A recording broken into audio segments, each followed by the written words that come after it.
What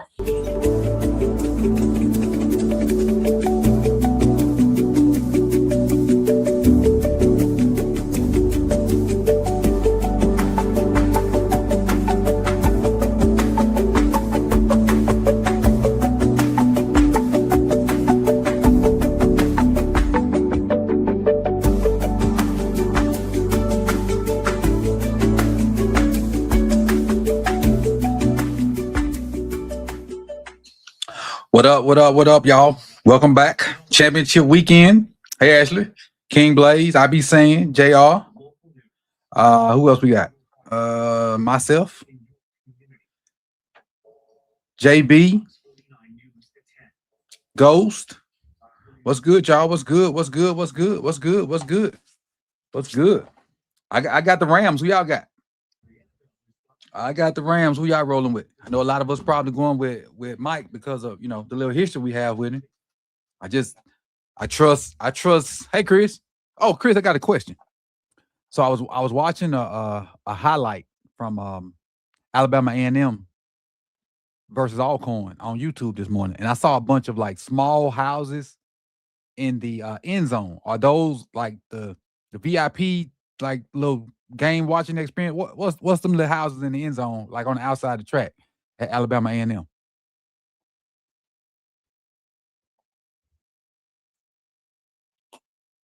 Whoever wins is losing my Patriots. Hey, we'll see. Hey, I'll be honest with you, King Blaze. I think the snow saved your Patriots. I think the snow saved your Patriots.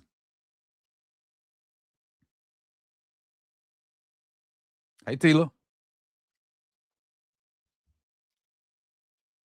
I think the snow saved your Patriots. But this is gonna be interesting. This potentially could be the game of the year right here. It was just okay. And it might have been homecoming because we wasn't very good this year. So y'all might did play us for homecoming, Chris.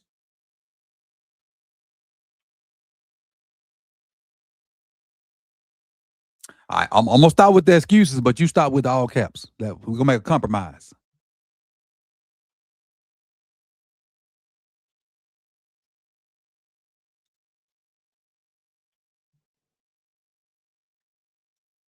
All right, kickoff time. Kickoff time. This is gonna be a good one. I really think this is gonna be a good one.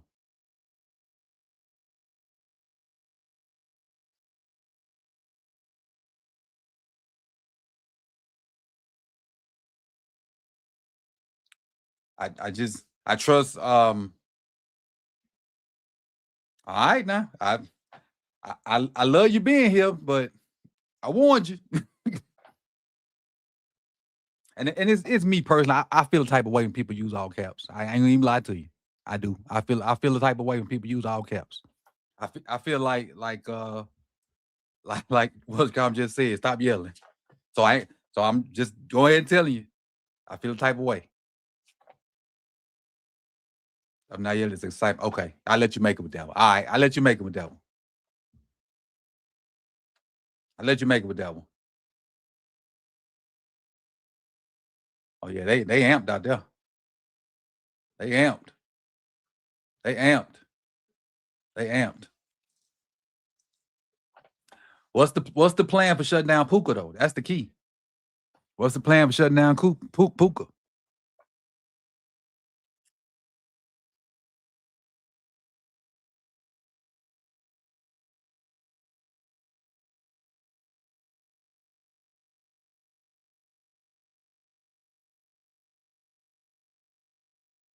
Look at that, man.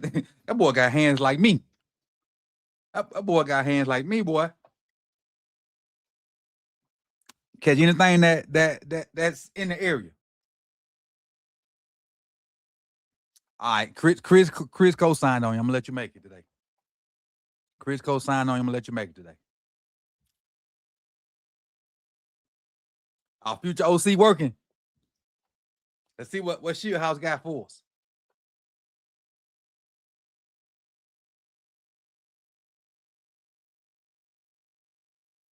Reek Woolen. That's three. Is that 3 and out? Yeah, it was 3 and out. Reek was all over him. He was all over him. It was all over him.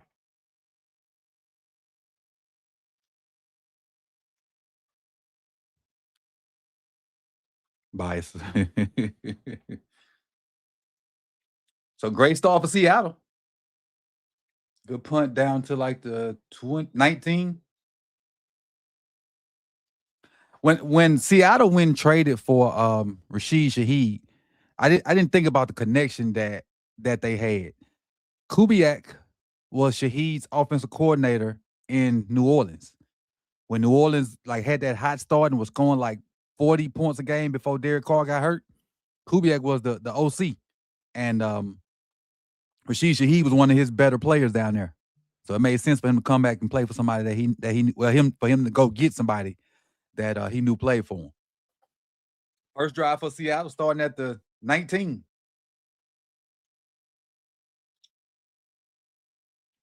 Let motion by JSN out the backfield. Draw action. Kenneth Walker don't know where to go. Still got about 5. Still got about 5. Trying to give him a little window dressing with that little fake screen to JSN because you got to know where he at. Two of the best receivers in the league right here in this game, JSN and Puka. But we can't forget about Devontae too. Devontae may show up in big moments. I've got Cooper Kupp too. I know he done fell off some, but Cooper Kupp too.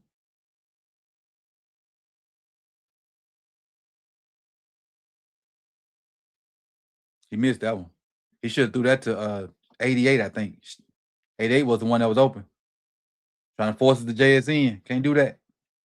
Can't do that. I turned out. That's my sister's team. I don't have a choice. Told myself I'd never do it. I have one team, but I like certain players. That's how I do it. I have one team, but I like certain players.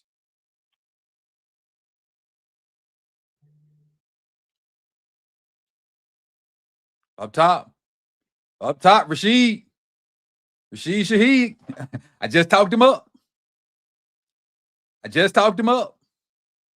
gave y'all the story. Like I said, I should have been doing this. Like I should have been broadcasting for real. Should have been broadcasting for real. Talked it up.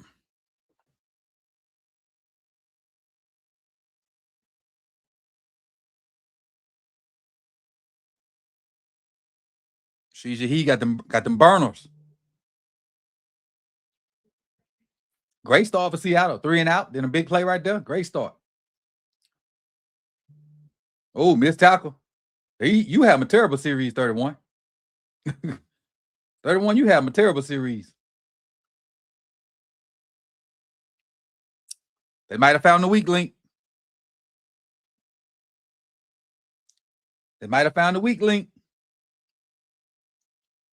Play up, we run past you. Play back, we fake you out. Williams, you might be the weak link. Where Forbes at? Where Forbes?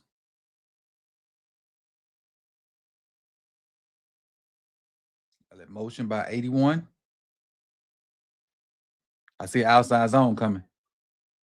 Yep, there it is. Oh, that's inside zone. Kenneth Walker down to the 6. Kenneth Walker down to the 6. That game was pretty boring, Chris. The snow really killed the Broncos. The snow really killed them.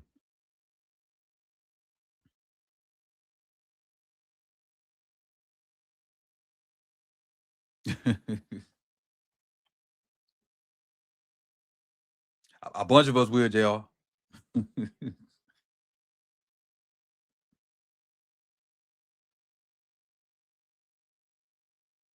But I don't even know if much of what happened to Bateman is how much of it is his. Oh, Walker trying to get out of there. Still fighting down to the 1. Or the 2, down to the 2. I don't know how much of Bateman's lack of production is coaching or him just like not caring. I really can't figure that out. This is my opinion on Bateman. Bateman is a guy that like has to play on time. Like for him to be effective, he's an on time receiver. Like he's gonna be at a certain spot when you tell him to be there. That off platform stuff, he not good at that. He can do it sometimes, but he not. That ain't his forte. Touchdown, Kenny Walker got jammed up in the middle and outran Brian Young to the pylon. Touchdown, Seattle.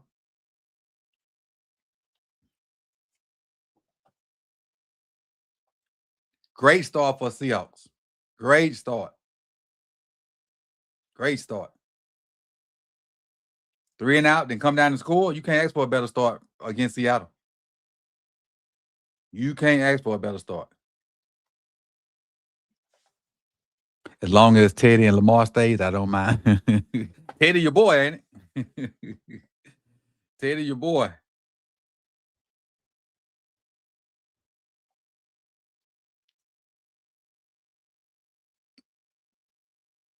Is Clinton Mike going full ex-girlfriend?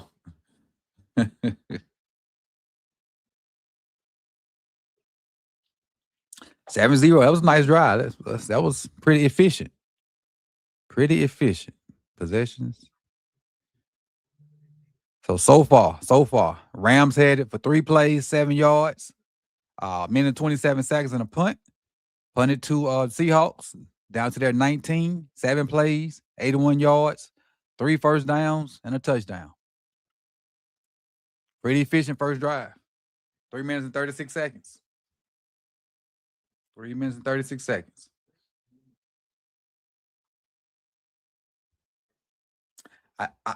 I want him to have a fair opportunity. No, I'm not yet. I need more watch hours over here. I be saying. That's why I'm starting to do more stuff over here. I ain't got enough watch hours yet. I got the subs. I just don't have enough watch hours.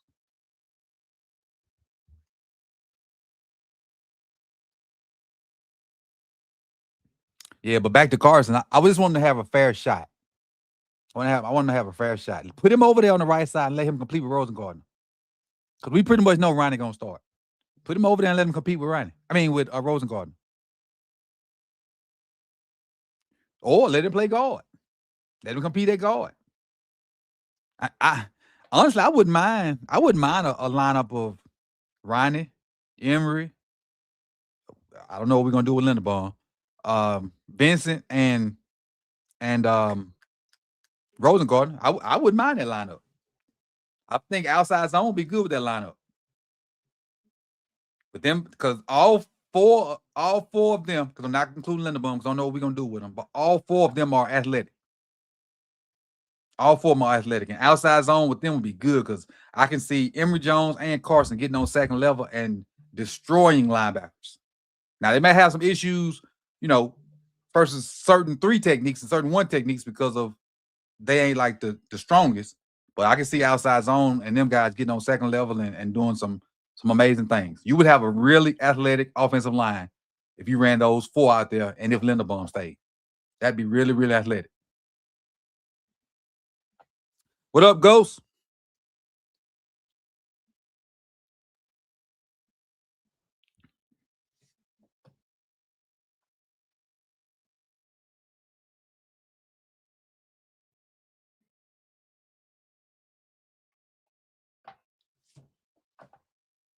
That's what I want. Oh yeah, that lineup, yeah, that would be nice. But it come with trade offs though, because again, like your defensive tackles that's kind of built like Travis Jones will give them problems. But everybody don't have people built like Travis Jones though. Like a Quentin Williams or somebody like that would give them trouble. But like I said, everybody ain't got a Quentin Williams. What up, Zeke? What's good? All right, possession 2 for the Rams. And I don't know why Xavier Smith won't get the ball. They keep letting Whittington return it. Let 19 get it.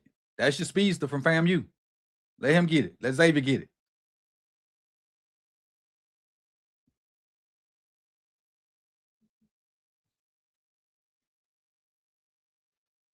Second series for Rams. Let's see what they do. Where they starting at? Starting on the 27-yard line.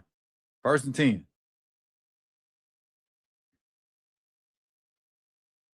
Who birthday? The dog. I see Duo coming. The way they got it packed up in there like that. I see Duo on the way. Split zone. Split zone from that decorum. As my wife say, decorum. Yep. It's decorum with the carry.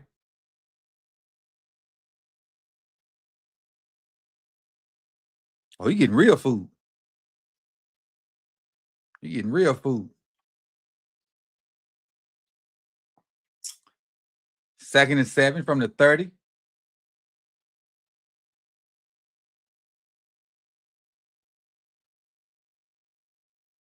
The play action. Stafford loading up. Uh-oh. Puka.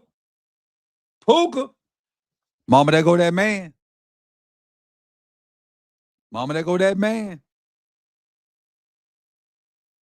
Puka.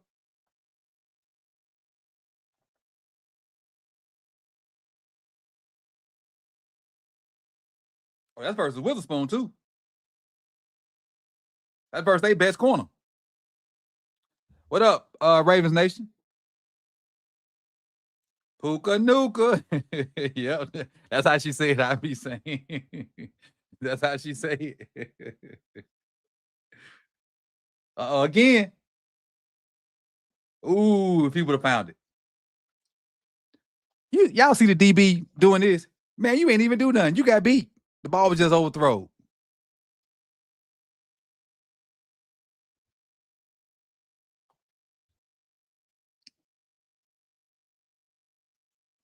Second and 10 from the 26.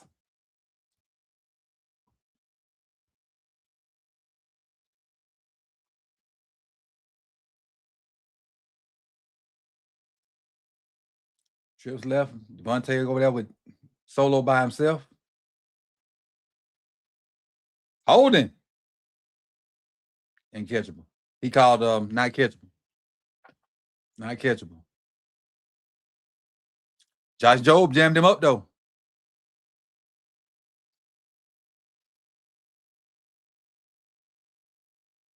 Josh Jobe jammed Tay up just then.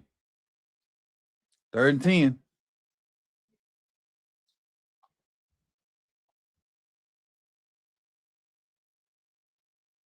Trips left again with Tay down at the bottom by himself.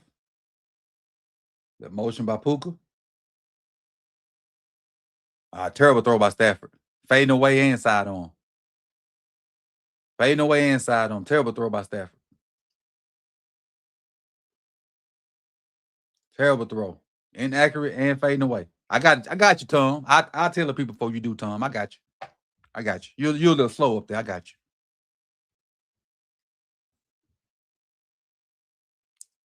Don't even do anything. Be out there celebrating. Tell me something.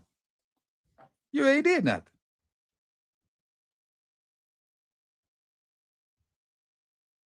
Did make it? Oh yeah, he made it. 7-3. 7-3. What's that? 44-yard field goal by Mevis. H. Mevis. Is this a He-Man cartoon? I mean, a He-Man movie? This is a He-Man movie.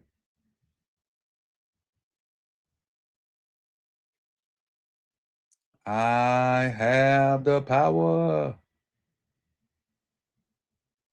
Live action He-Man. I'm there. I'm there.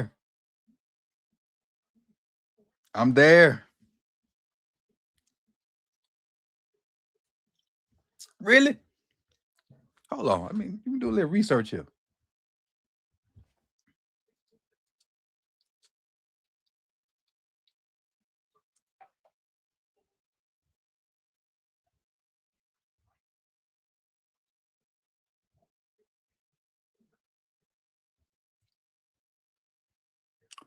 I see it. The Sorceress of Castle Grayskull. Okay. Learn something new. The Sorceress of Castle Grayskull. Mm. Learn something new every day. Oh no, that's Tila Nah. There's a Tila and a Tila Nah. So Tila. Okay. It's two different ones. But I didn't know that. I know now. I know now.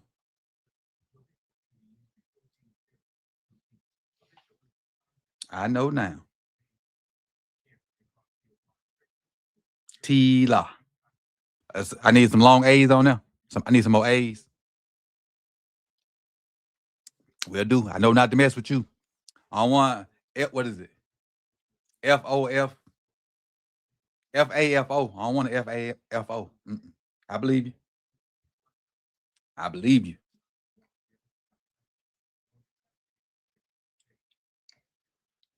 I believe you.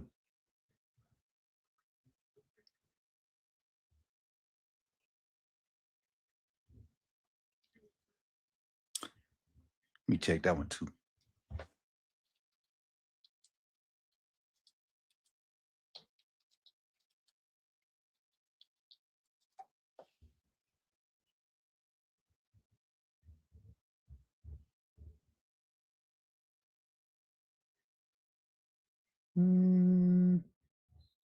All right, back to the game. Back to the game. Back to the game. Back to the game. Back to the game. All right, 7-3, 8-13. Already way more fireworks in this game than coach. We really have people out here thinking I be fine.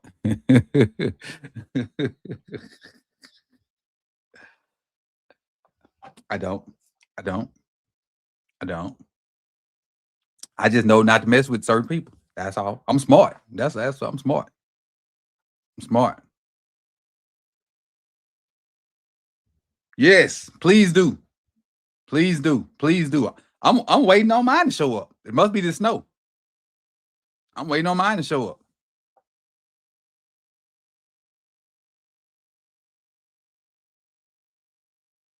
Little stretch play to Kenny Walker. Well, Walker is fighting hard for these yards, boy. He got 5 on that. He is fighting hard. And then he ain't got to worry about Charbonnet coming in and well, they got George Haloti back though. As soon as I say that, George Haloti runs in. Or Haloni, however you say his name. And Seahawks got my dog Cam Akers in there. They got Cam Akers there too.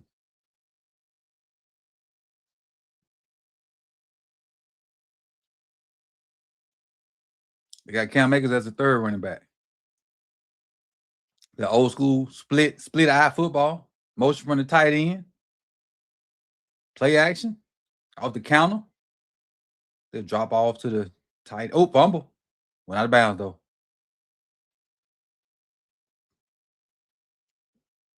Better hold on that ball, Barner.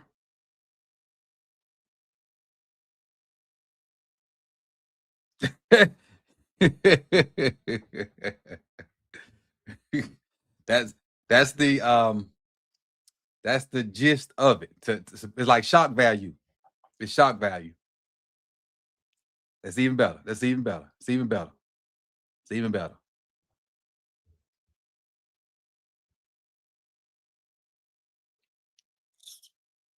Ooh. Oh, big hole. Big hole for Walker. About 8 yards. Tackled by Cam Curl from the U. What up, Freezer? Doing all right on this fine Sunday afternoon? I think this 70-degree weather is it's about to leave because it's raining outside. And I think the cold front is behind it.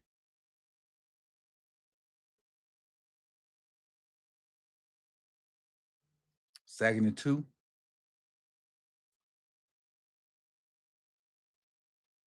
Ooh, good move, boy. Good move, boy. Had him dead to rights in the hole and didn't even touch him. Hey, y'all snowed in up there? I was just about to ask. Y'all snowed in? Because my partner in Memphis, he snowed in. He off all week. Ooh, he put a move on that boy. A foot. Ooh.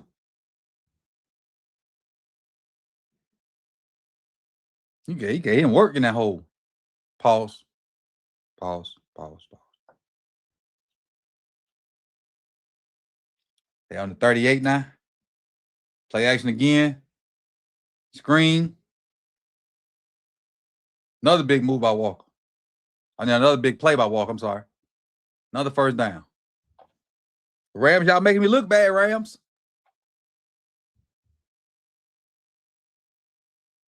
Walker got 35 yards rushing and 14 passing. So he's sitting right at 50 yards right now, total.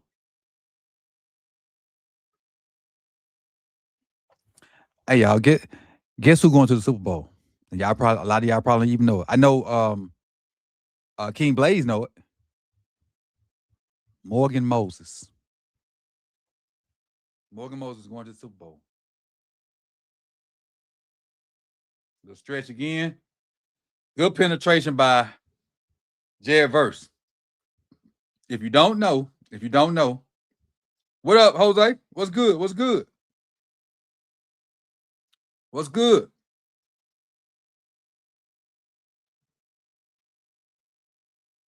Oh, what I was about to say is what you don't. Penetration kills outside zone. If you get a defender that can get the lineman push back, the rest of the play is pretty much dead, especially if you do cutback. If you take care of cutback.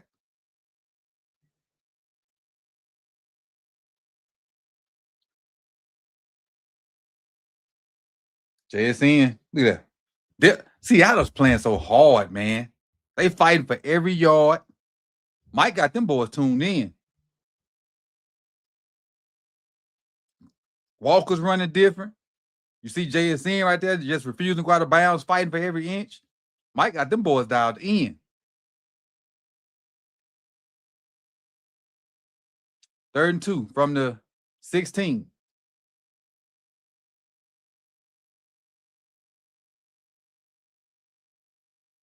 Trips right, trips nub, Rashid in motion. Give you a zone look because nobody went with him. Darnold knows that now. Play action. Shoulder square. What? Oh, my goodness. Oh, my goodness.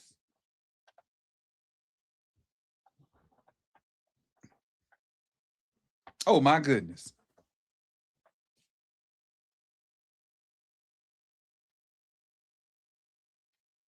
Oh, my goodness. What up, Reg? Oh, my goodness. Outside zone from Haloti gets nothing. They stuffed that one. Is that a flag on the ground or is just something yellow? What a catch. That song didn't move. Mentor bring it right. We hope. We hope.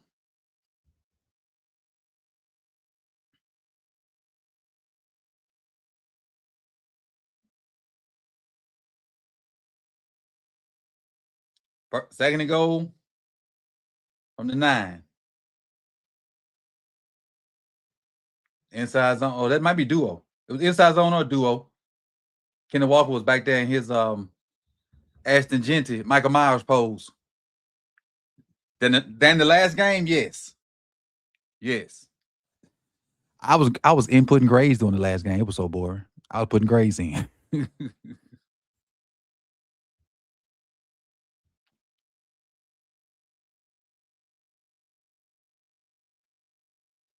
The double team. Take that knee.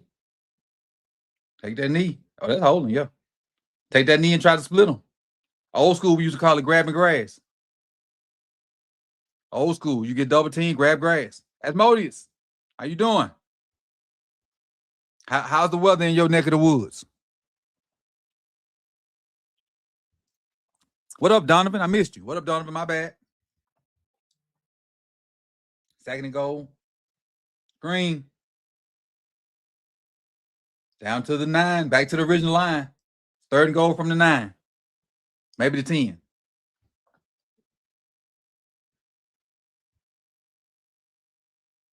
Right. Less I got to do tomorrow. Less I got to do tomorrow.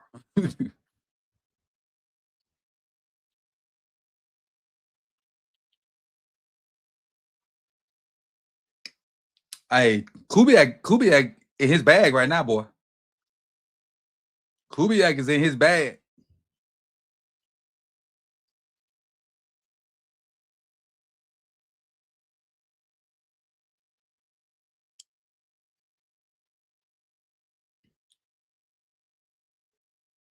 Third and goal. That four. That ain't four. That's Durant. Jacoby Durant. South Carolina State.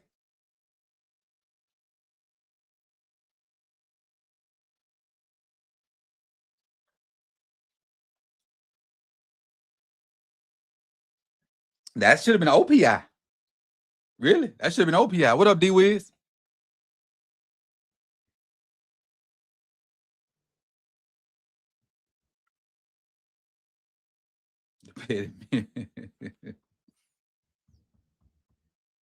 All right, looking to make it a 10-point game, 27-yard attempt. I've seen Seattle Stadium up close. I haven't been in it. I went there during the summer and we went to a baseball game because the baseball stadium is almost, I ain't gonna say right across the street, but in close proximity to the football stadium.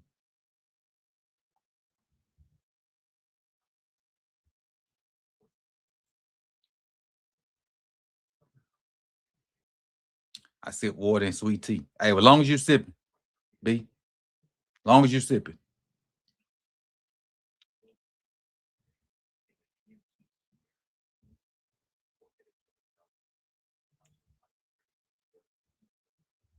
He said, what he not drinking?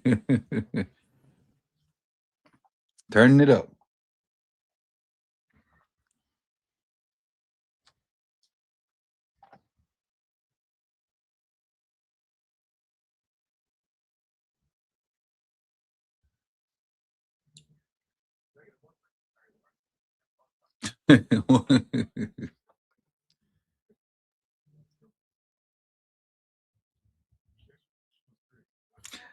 Went from Prosecco to IPA, and now I'm gonna have some. Okay, you own it today. As more as you snowed in. You snowed in. Oh, that Yingling Black hit different. That Yingling Black hit a little different.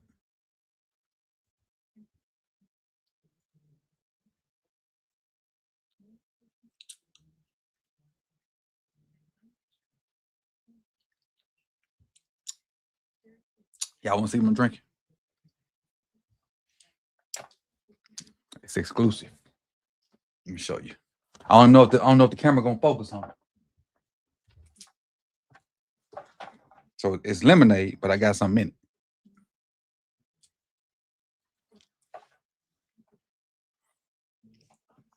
Yeah, I guess it is a thing of being snowed in. You can't move around. Well, no, they prepared up there. They salt the streets and have snow plows and all that stuff. We ain't got that down here.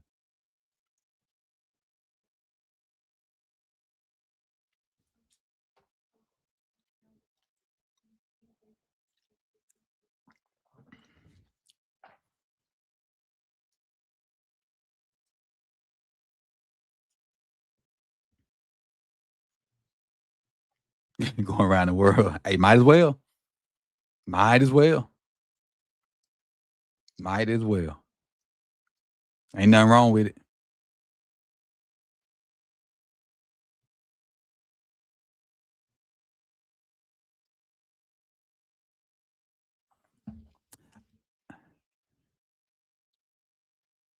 This man, this man said if a big booty needs to be rubbed, he can move around.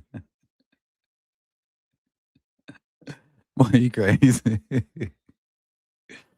You crazy.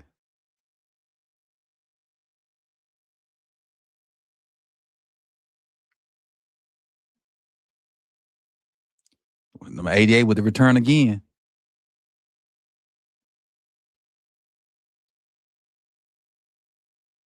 You trolling the line. Okay. Okay. Okay.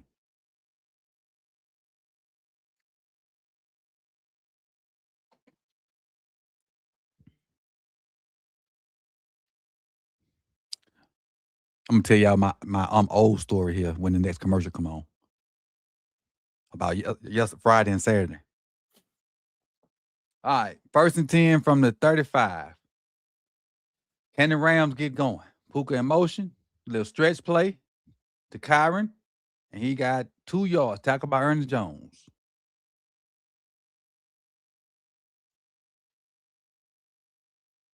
Like 2nd and 8. They're going to have to, Stafford's going to have to carry them with his arm because they are stuffing the run for the most part. For the most part, they got Kyron Williams 2 carries, 8 yards, and then Blake Corum 1 carry, 3 yards. Stafford's 2 for 6 though. Well, maybe the run game is what they need then. Maybe I got that backwards. Maybe I got that backwards. Draw. I guess I did have it backwards. I guess I did have it backwards. Big run by Kyron Williams to the 50 for 11 yards, and that's the end of your first quarter. Sitting 10-3, Seattle. Time possession, Seattle 10:57, LA 4:03. First downs, LA 2, Seattle 7. LA 0 0-2 on third. Seattle's 3 for 4. You can't win being 0 for 2 and other team 3 for 4 on third down. That ain't gonna fly. Eventually, that's gonna knock you upside the head. Net yards, Rams 69, Seattle 147. Offensive plays 10-18 in favor of Seattle. Average gain, Seattle 8.2 yards per play. Rushing yards, 22 LA, 33 Seattle. Passing yards, 47 LA, 114 Seattle. And that's probably in large part to that big one too, Rashid Shaheed for 51 yards. And 1 punt for LA and 1 TD for Seattle. And both teams got a field goal. That's your team stats in the first quarter. I've been making whiskey sours at home. Okay. I love a good check Discord. Okay. Okay, let me see. Let me see.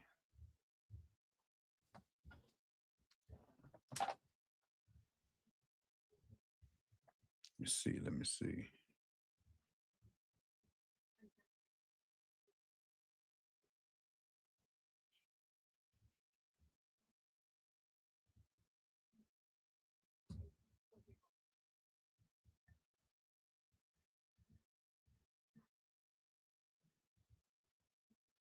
Oh, let me get down here and see. Ooh wee. Ooh wee. I don't want none of that. I don't want none of that. Mm-mm. That whole bed is full of snow. Mm-mm. Mm-mm. Mm-mm. Y'all can have that. Mm-mm. I want none of that. Mm-mm, Reg. Keep that up there. Keep that up there, boy. I don't want none of that.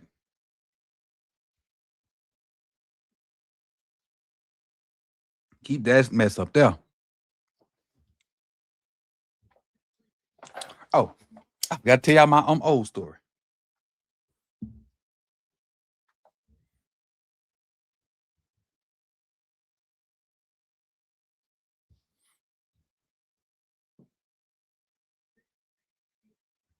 Don't blame us, Chris. Don't blame us. Don't blame us, Chris.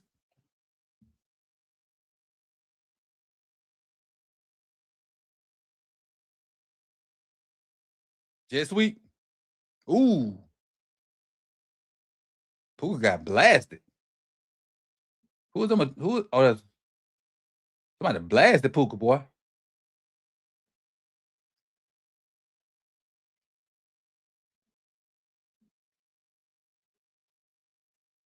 Let's see what they got. 2nd and 6. Yeah, 2nd and 6.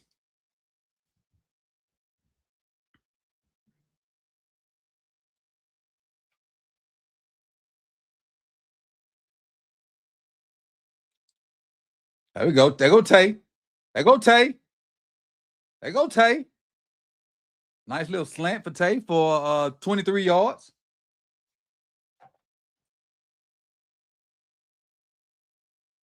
Oh, that's tight coverage too. That's even better throw. Tight coverage is even better throw.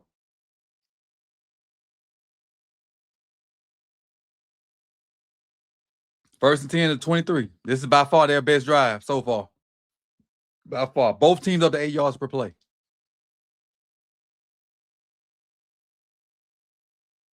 First and 10 from the 24, 23.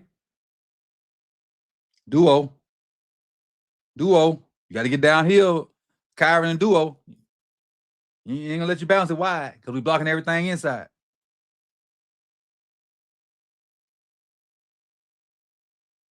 Got to shovel again. Ooh.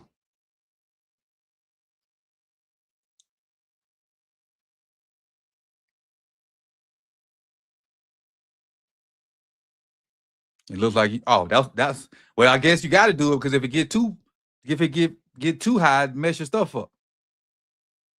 That's crazy. Stafford in the pocket again, running. Oh, he dropped it. Oh, he got knocked out. 1 or 2. A rookie? What rookie is that? Oh, Emin War. Oh, he guarding Tay? Oh, that's a pull, man. That's why ain't no separation. Pull the jersey. But good play, though. Good play. Good play, 3.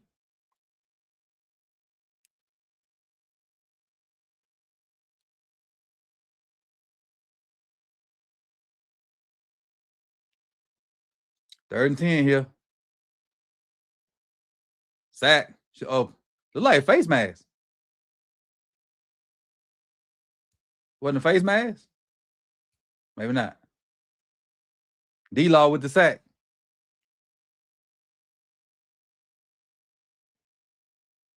Yeah, I thought it was a face mask. I see my eyes good. I thought it was a face mask.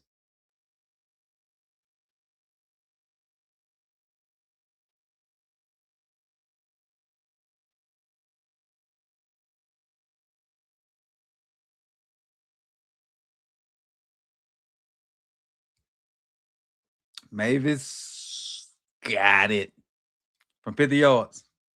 50-yard attempt by Mavis got it. So it's 6-3.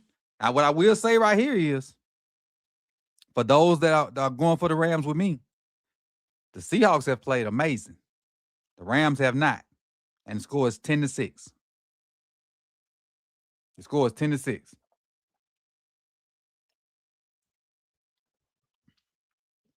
Would you get most snow?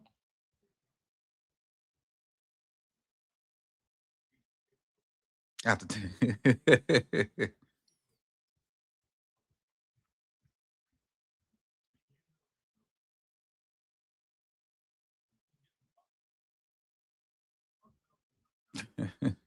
Taco Bell with a Lux value meal. Ain't nothing about Taco Bell Lux.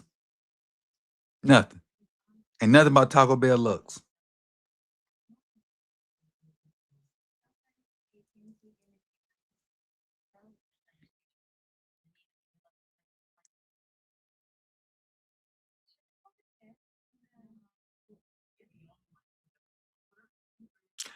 I think this second half gonna be crazy. It's still snowing in Connecticut. Wow.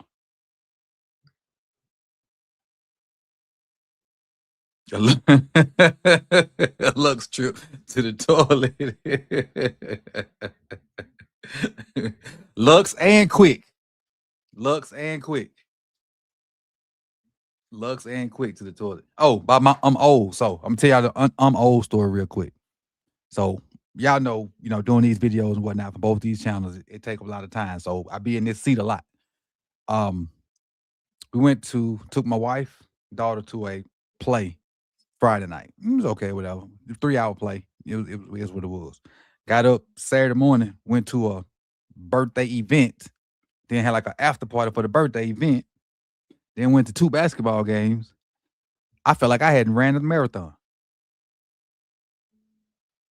I felt like I ran a marathon. I was out. Then watched none of the UFC fight. I couldn't hang. I felt like I was 80. And I wasn't running around, and then I was just at these events. So I'm asleep. I'm ready to go. I didn't get in bed.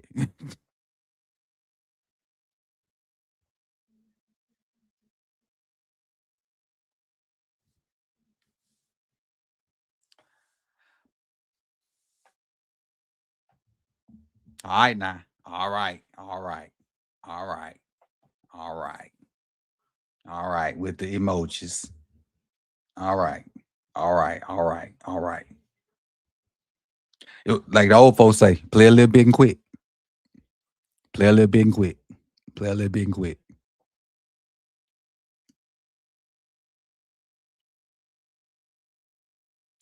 Lotes. Lotes go hard, boy.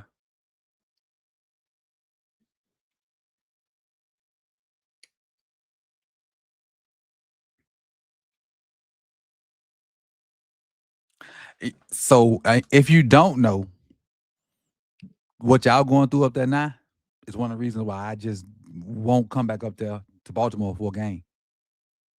The last 2 times I came up there, I got stuck. So that's why I said I'm just gonna do away games. Went to the game Sunday. Good, it was cold, but it was like 50s or about 50s. Got to the hotel that night. That snow went coming in all kind of ways, man. They canceled flights and everything. I had to stay a whole nother day. JSN with the catch. Start off on first down. 16 yards. Oh, Williams is getting worked. 31 is having a bad day. 31 is having a terrible day.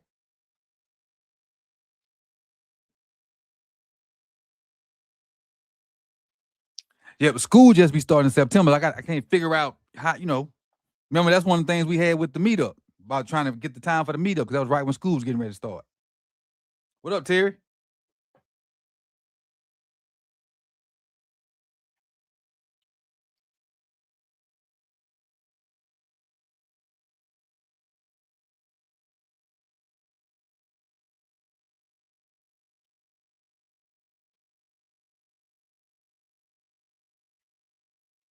Is that you in the basement?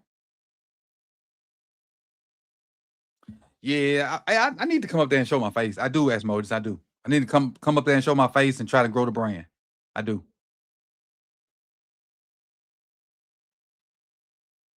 That's what it's gonna take for me to show up in different places. Sack, Braden Fist, one of Hendo boys from Florida State.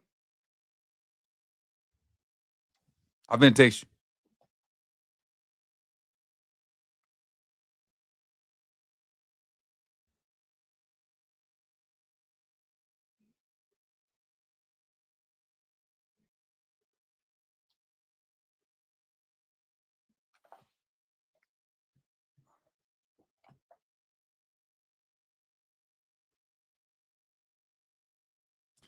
Third and 27. Oh, Sam Donald dropped the ball when I was typing. Give up play. Just ran a little inside zone.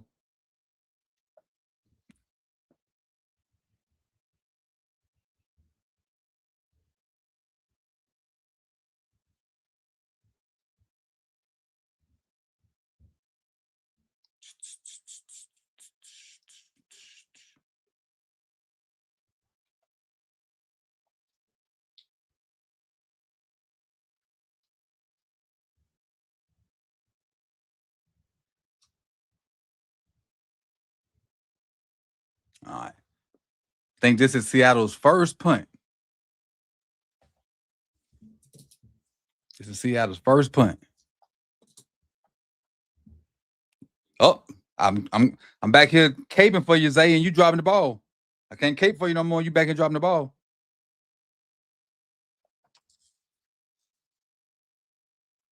Can't cape for you and you dropping the ball.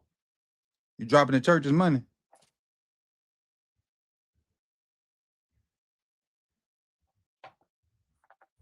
Can't be on your team doing that.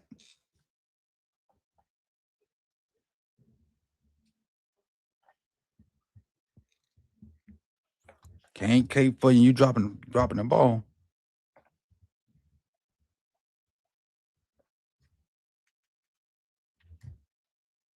Let's see. All right, we back. We're good. We can get a grill, but my grill means I'm cooking. Well, you said it, not me.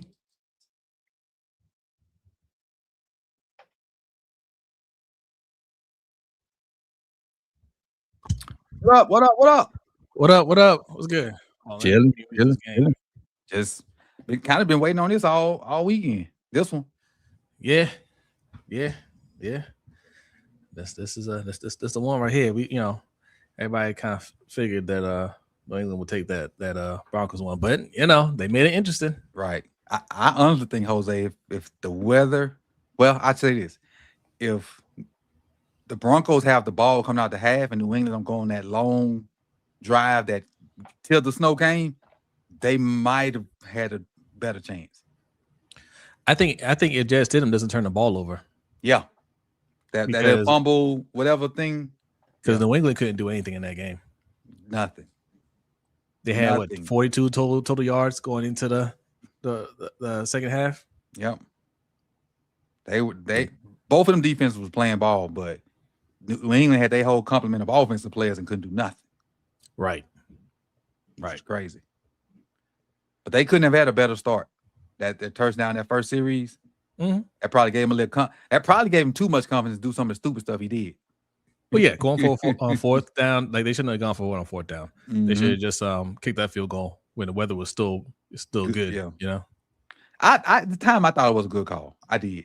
Because in my mind I was figuring we not like this 10-0 not gonna beat. We got to score touchdown. That's what I was thinking. But in hindsight, the best call would have been kick that field goal because they'd have played. They'd have been in overtime. The way the conditions changed. Yeah, like we're starting quarterback. Yeah, but with Jetta Stidham in there, especially you want to pass it right there. Nah. Just go ahead and take the points. The defense is playing great. Yeah, I think that was a bad call. But and the Patriots D line better than I thought it was too. They're excellent. They better than I thought. I forgot they had the dude from Philadelphia, Milton. Yeah. He's a straight up beast. He almost went to Carolina. Carolina was trying to get him. Then, Patriots came in and offered him more money. Got it. And it paid off for him. And another thing I found out the other day was just listen to the radio. Because you know how they gave old boy 1 year in New England and they fired him for Rabel. I didn't know they spent all that money in free agency this year either. That ain't even the same team. No, it's not. We're talking about Gerard Mayo. Yeah, Gerard Mayo. Yes, first down. So and we talked about that, like how black coaches don't get treated the same. They're brought in to kind of help the team get to a certain point, and then once they feel like that team is ready to compete, then they get rid of that coach and bring in somebody else. That's what they did here. They got their quarterback. Gerard Mayo, worked with them that first year, kind of helped develop them. And then they said, okay, you out of here. Now we're going to bring in Vrabel and give him everything that he needs to win. Yeah. I felt like it was a rental like Houston did. Was it Cully? That from us? Joe Cullen? Yeah. Wait. No. Wait.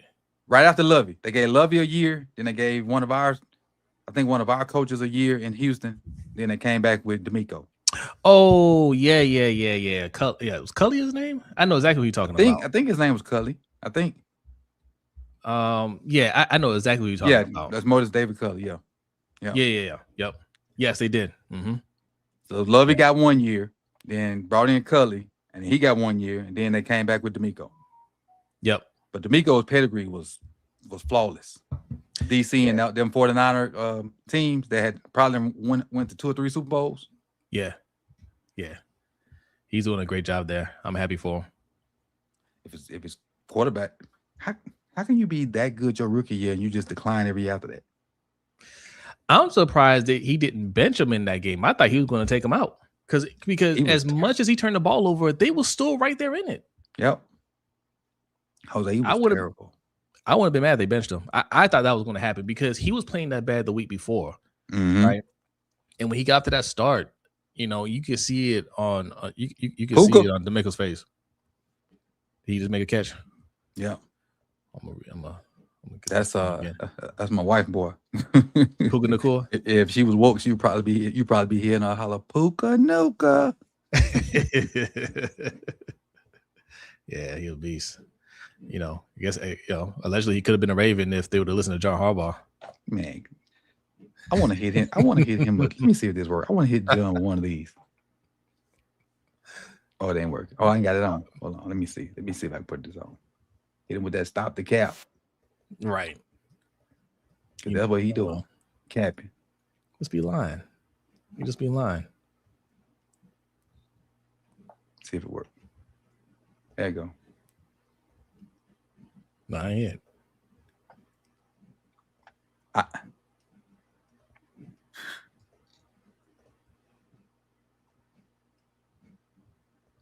Daytona 500.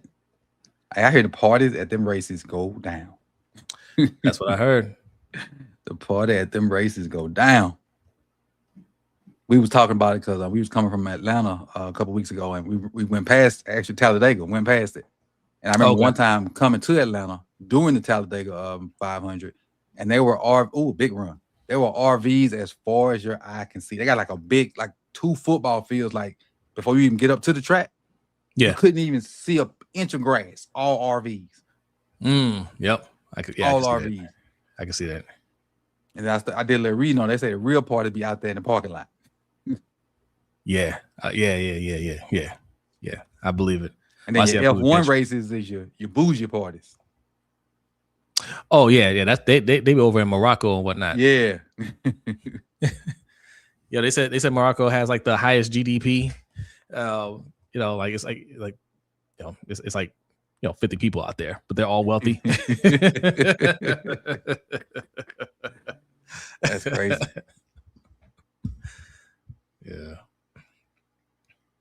Yeah, those F1 parties. You can if you know somebody, you can get in one of them parties. Mm-hmm. The F1 parties are the parties that benefit you in life. Yeah, do some good connections and get a phone number, or two. Right. One deal, your life changed. Facts.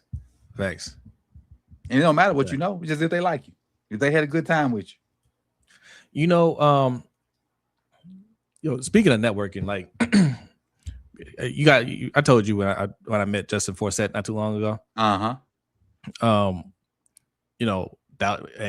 My friend he's an AV tech. He actually works under me, but he was setting up everything for that event that he was doing. Like a whole bunch of people were there. The governor was there. Forsett was there as a speaker. There's a whole bunch of people there. But just kind of drive home my point of like always like being prepared for these moments, right? Like I always tell people like, hey, we gotta have business cards and this and that. We had old business cards with our old logo on it, but because my friend, he always be hyping up the podcast. He talked to Justin Forsett for a minute. He was kind of in between speaking, and he was like, "Yo, hold on a second." He's like, "You got to meet somebody." So he called me up there. He's like, "Yo, where's your business card?" And I just happened to have an old one in my wallet, and he took me over to him. He's like, "Hey, this dude right here, you need to check him out." He looked at it, asked about the podcast, and we talked for a minute. Okay. But like you said, it's good to network because you never know. But always have your information up to date. Be ready. That's the key. Got a little post-it note on the board. Stay ready so you don't have to get ready. Yep. Oh, Bossell said you're an AV tech. That's what's up. Hey, trust me, if I could hire some more, I would. They got, they say they have a hiring freeze, but I see other departments getting people. Hey, you like Lamar, man. You gotta do more with less. Hey, listen. You gotta do more with less. Hey, you know what? And they had their 1 in 5 moment not too long ago because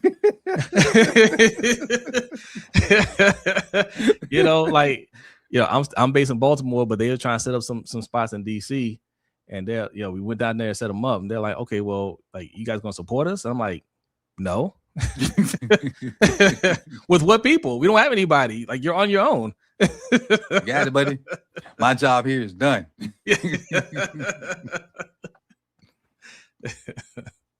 That's what it is, man. We got to get in better spaces. Yeah, we got to get in better spaces.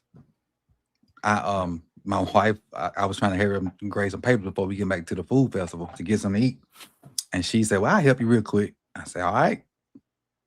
All right. She said, "I'll help you."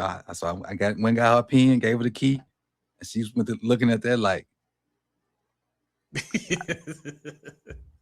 I say, now you see why I come and have little nightcaps, and she was like, I understand a little bit because if it wasn't a handwriting, if it wasn't like the wrong answers, if it wasn't writing on the wrong side of the paper. Right. Right. All right, now. It ain't fair. This ain't for everybody that's gonna fight every battle. You got to pick and choose your battles. Facts. Got to pick and choose your battles. So yeah, that's work. That's some serious work. Bazel said, "Got to get digital business cards. It's the new way for some. Like when you tap the phone thing." And I have that too, but when you're dealing with some of these older cats, they don't want when you deal with that old money. Yeah, they want a card. Mm-hmm. So when they get their suit clean, they get their cards back. Like, oh, I forgot about this dude. Mm-hmm. Yep. Because they'll pick it up, they'll study it, and like when it's in their hand, they're going to focus on it, even if it's just for a couple seconds, and they'll ask you a couple questions about it, and that's where you spark the interest, but they call it that elevator pitch. Yeah. So yeah, I'm all for both ways. Yeah, for sure. Because some people do want the digital thing, like, hey, send me real something. quick. You got QR code. Yeah, here you go. Yep, absolutely. I'll be honest with you. The last time I went to our big coaching clinic, like the national one, where a bunch of high school and college coaches was there, I had cards, and it was kind of like it was awkward to even like maybe give a card because they wanted, for the most part, they wanted digital because everybody's time was real quick. Yeah. So I think I might have gave out maybe 3 cards, and the rest was like, because I didn't have the digital thing, I just put your number here. Yeah. So I guess it just depends on what environment you're in. It do. Absolutely. What we got here? Well, what's on your screen? It's 2nd and 8 on my screen. I know I'm a little behind. 2nd and 9, but I'm on commercial. Oh, okay. Oh, they probably get ready to go commercial over here too. Yeah, I'm on commercial. 2 minute warning. You have 2 minute warning. Mm-hmm. Yep. Yeah. I'm at commercial. Yeah. Yep. All right. 10-6. The way it started, I thought it was gonna be more fireworks, but I do have to remember both teams play fairly good defense. Yeah. Oh, let me get you a hot take on this one. Mm-hmm. Dome stadiums for everybody? Retractable dome stadiums. Okay. Retractable ones. Like when it's good weather, you should be able to open it up. And I think it should be mandatory. I think everybody should have a retractable dome. When it's good weather, you open it up so you get the good weather. When it's when it's snowing like this, close it up. Like some snow, I guess, but if it's gonna be a blizzard, right? Nah. Affecting the game, like that was mush, man. That last quarter and a half was just much.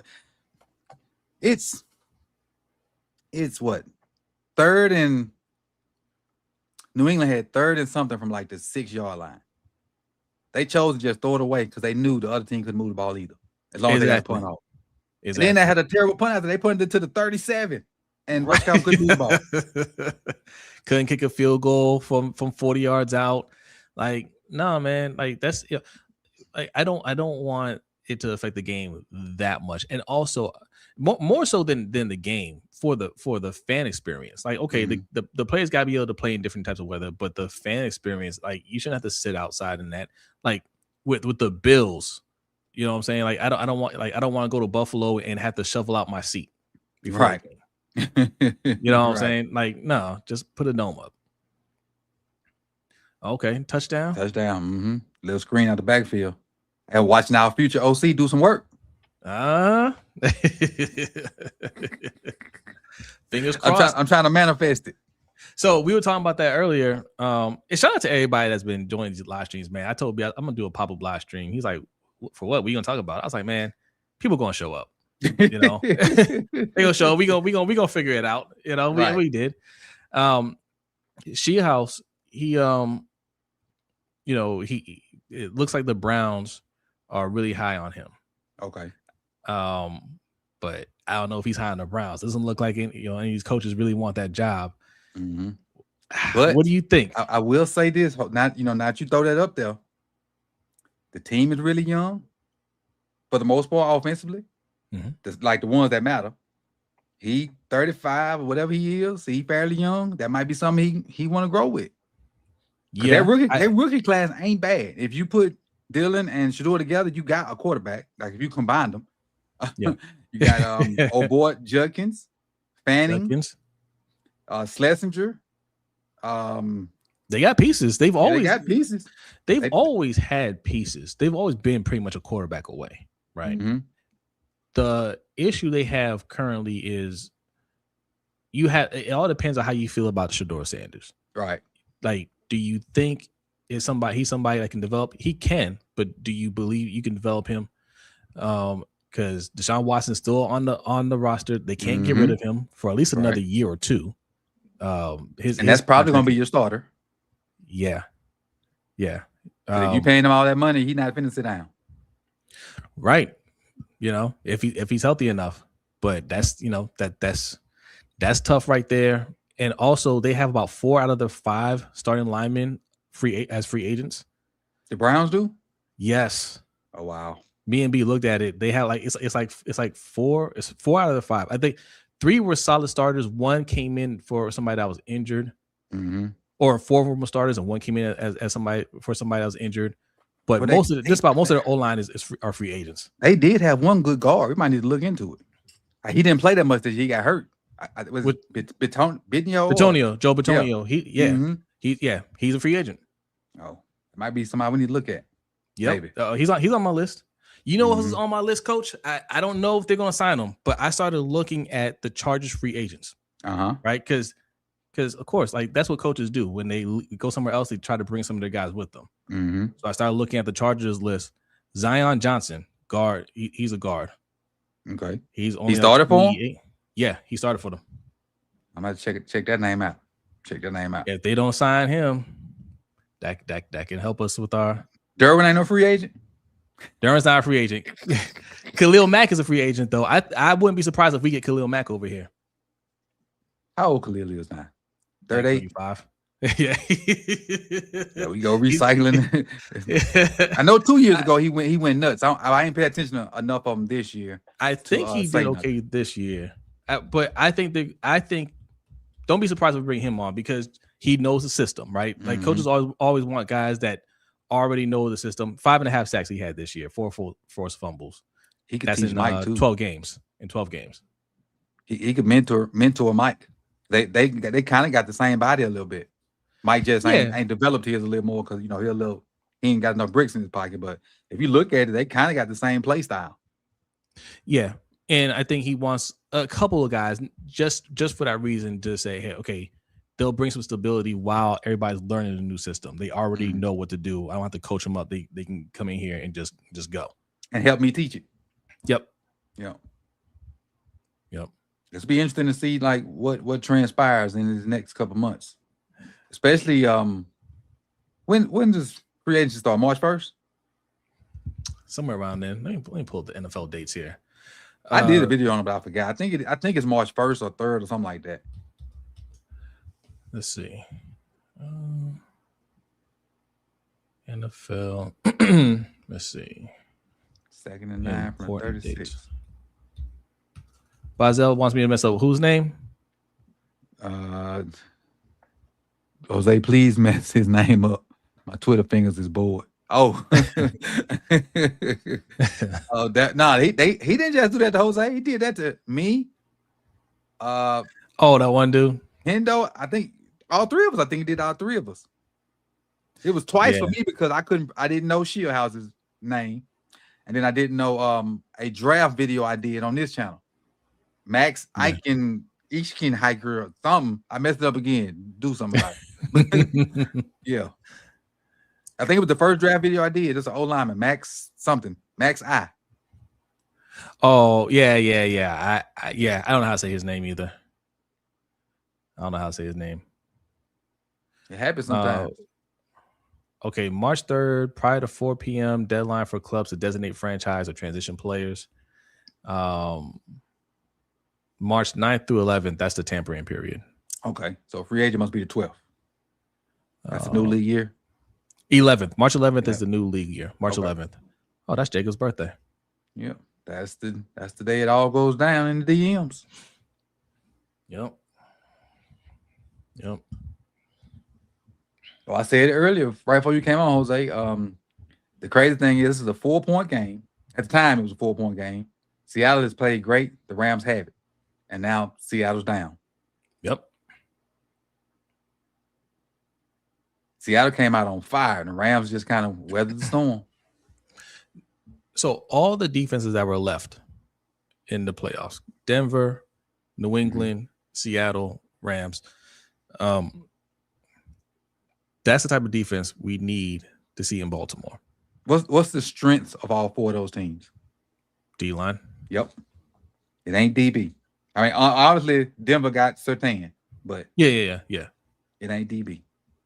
The Rams playing this game with a second time around Emmanuel Forbes that the Commanders just cashed off. Yeah. So who the DBs for? Oh, Seattle got a couple good DBs. Yeah, they have good players. You know, and same thing with the Patriots. They got Christian Gonzalez. Mm-hmm. You know, like they have good DBs, but the strength is the D line.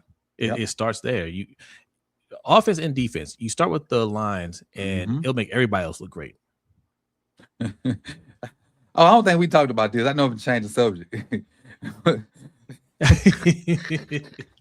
Steelers front office with some good side. They on that Maui Wowie.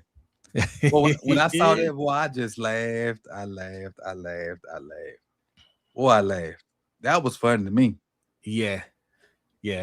Mike McCarthy isn't somebody you bring in when you're trying to rebuild, and that's what they're doing right now. They're rebuilding, right?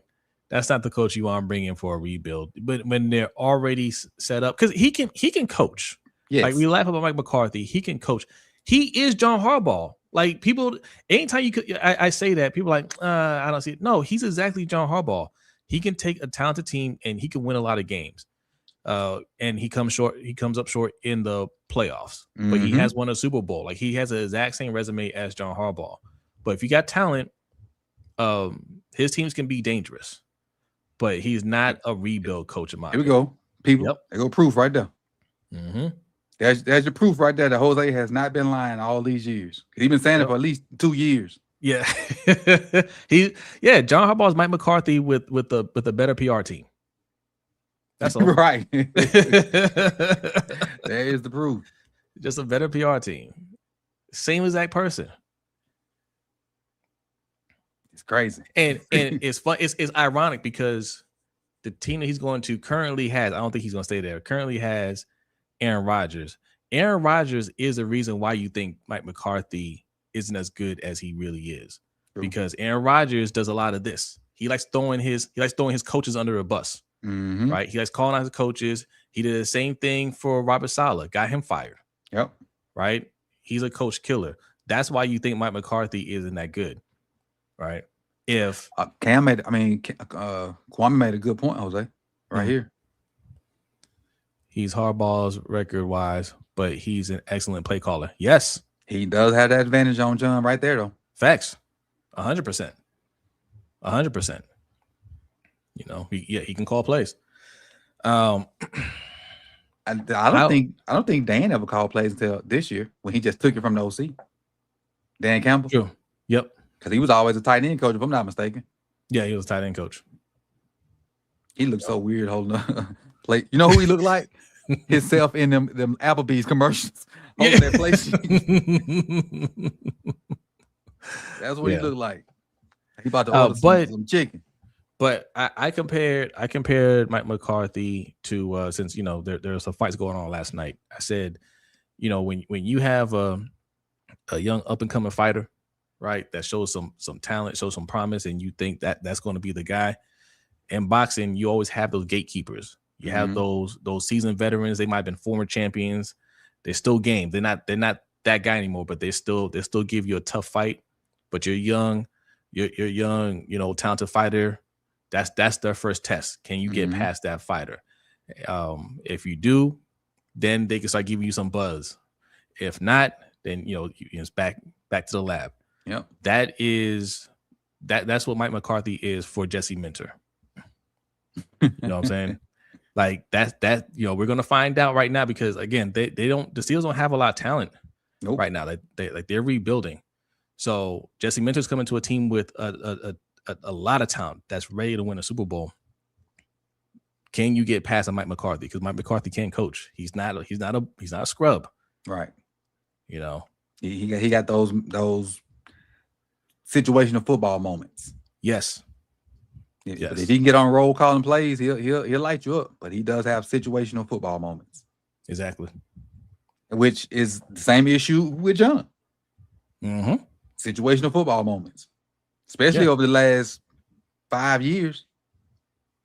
Yeah. The not throwing a red flag or the throwing of the red flag and not kicking the field goals or the kicking the field goals.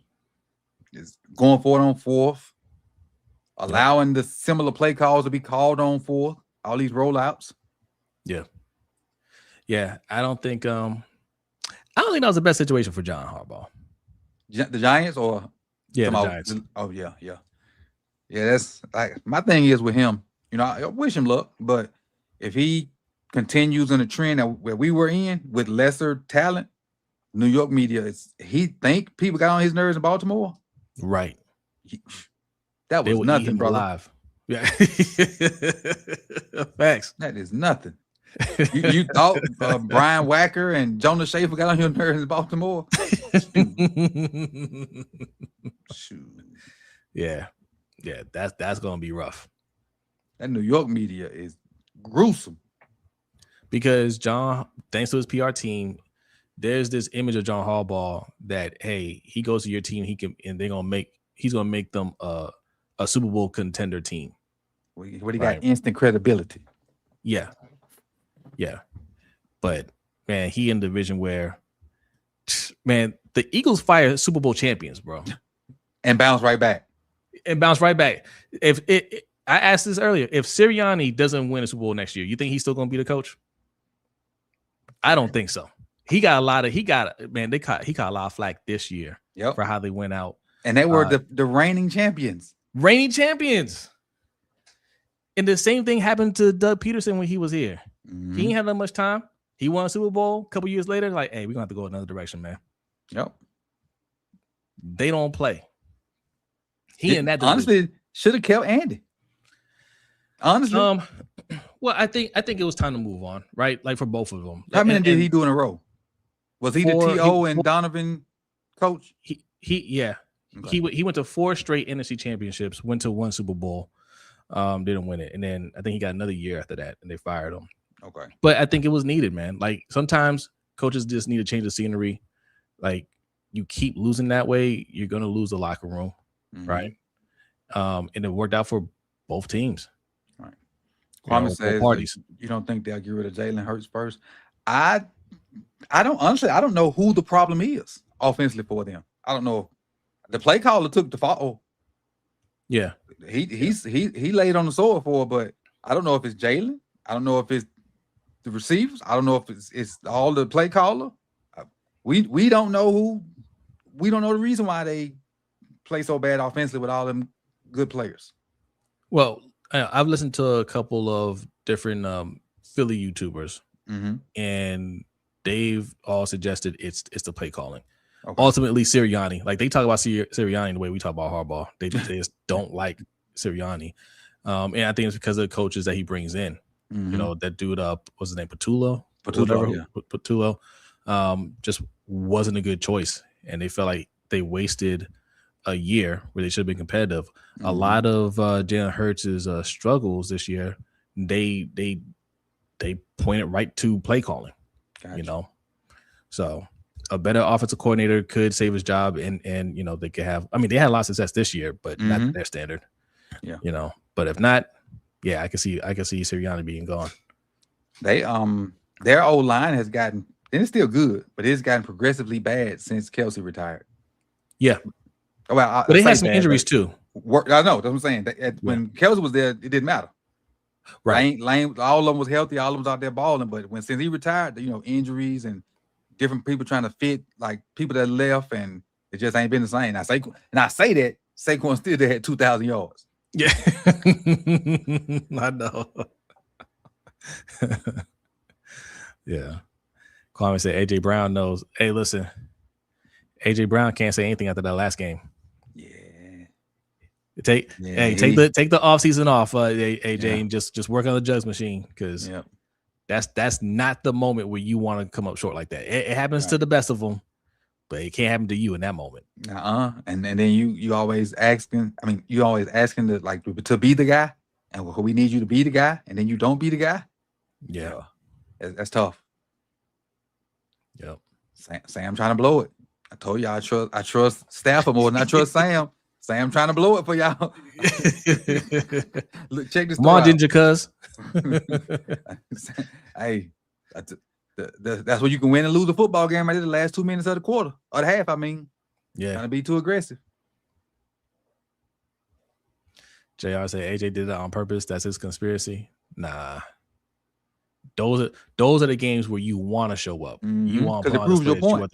Yep. It proves your point. You should have been doing this all season. Mm-hmm. But now you prove a point. You see why we didn't do it all season. Yeah. Well, maybe Sam ain't trying to give it back. Hey, that's mental toughness right there, 14. I give you that. Yeah. For standing there for that one.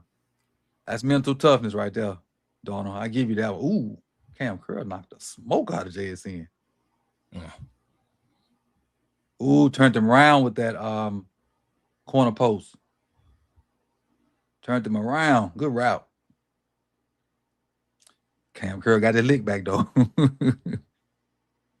How was Chris Horton hired? All right, this is what happened. Money. So once we hired Jesse Mentor, he allowed all the assistants to seek other opportunities if they had them. That's what it was. They wanted to give the new coach an opportunity to see who he wanted to keep, and once he got hired, he gave Chris Horton the okay to seek another job, basically saying bye. Yeah. And the reason I know that because I went looking for that information earlier. Yeah. So yeah, I'm cool with that. Yeah, me too. We wasn't explosive enough. I saw your stream the other day with Hendo and what's the other guy's name? Ryan. Mm-hmm. Yes, that was a great stream. And I saw Ryan mention something about Jesse Mentor and the system that he has in place and how, his father, he's been working with his father, who was a defensive analyst for the Chargers. He also worked on the staff in Michigan, I believe. Mm-hmm. And just having that consistency will really help. I think that's a good point that people overlook. Like, having that person that you learn from all this time and he's still there, mentoring you and giving you advice. Like that was Kyle Shanahan for a long time. Like Mike Shanahan was still in the building. He didn't get talked about, but he was there in San Francisco. I think he's still there. He may not have like an official position, but he always has that wealth of knowledge to work off of, and I think Jesse Mentor is going to benefit from that as a head coach. I agree. Especially what did 18, 19 years at college, and he was there almost the whole time. Yeah. So like Ryan said, Mentor not from the Harbaugh tree, he from the Mentor tree. Yeah. He's right. Then you probably just have to get in where you fit in, with the job you got. But yeah, you probably would say more he's from his daddy's tree and not necessarily the Harbaugh tree, even though they've been good to him. Well, we need us some friends like the Harbaughs, don't it? You'll never be without. Never. I'll tell that story. My friend Denarian, you did a video with him and OT on Mike. He played for John Harbaugh in Philly. Oh, you told me about the extra year. Yeah, we need that extra year so he can collect pension. Harbaugh brought him on. There it is. Get you a friend like John or Jim, right? Or Jack. Any one of the three, you're good. You're good. You need proof? Ask Willie Taggart. Yeah. B said that's one of his greatest traits as a human being, but one of his worst traits as a coach. Yes. I think, football aside, I think he is a great human being. Yeah. A little arrogant. Great human being. Yeah, well, He come with the territory, I guess. Yeah. You can't be no simp. Oh, touchdown. Can't be no simp in them positions, but I think he's a great human being to the people that have earned his trust. Yeah. I highly respect that for sure. Yeah, I highly respect that.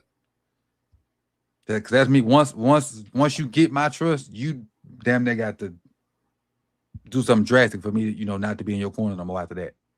But it just takes so much for me to give it. Yeah. Oh, and minus the right here. Yeah, that too.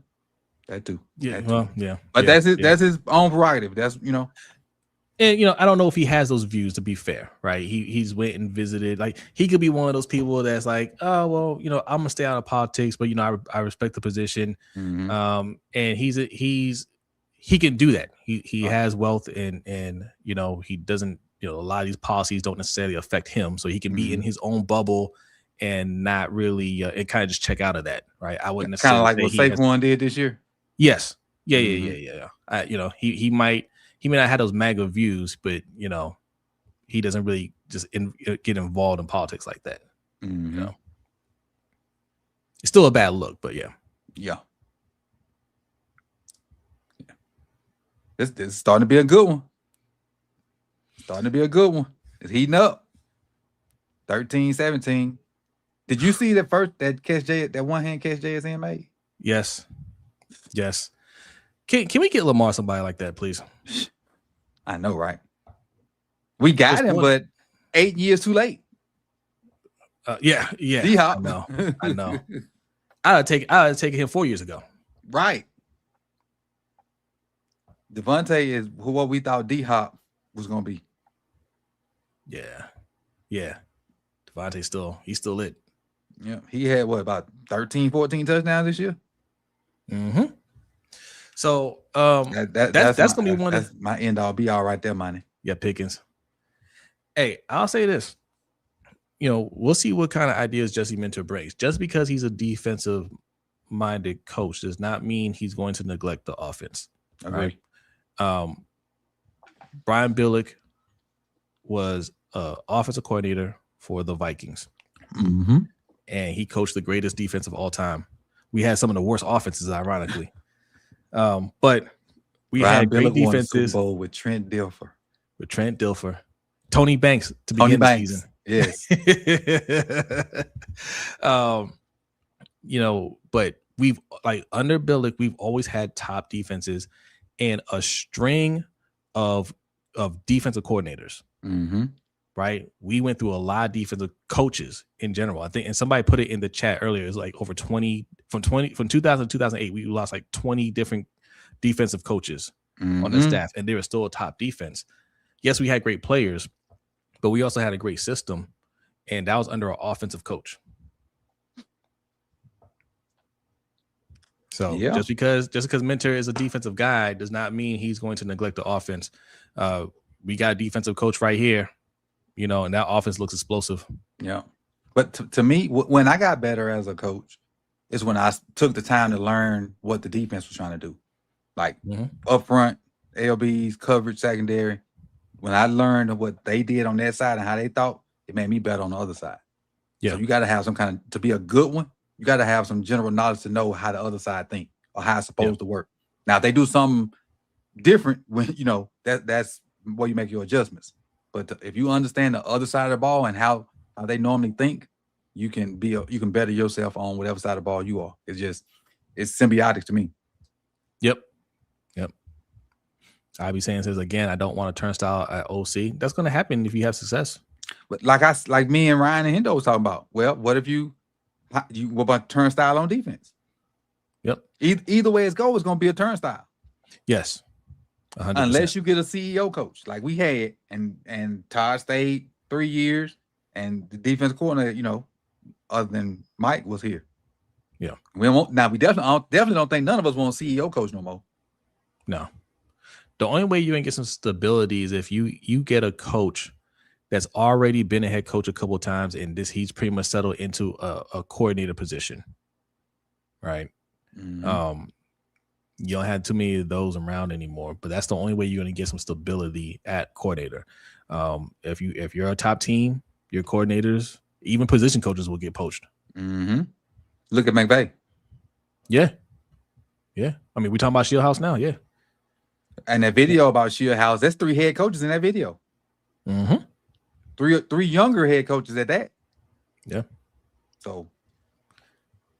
Yeah. McVay's teaching something.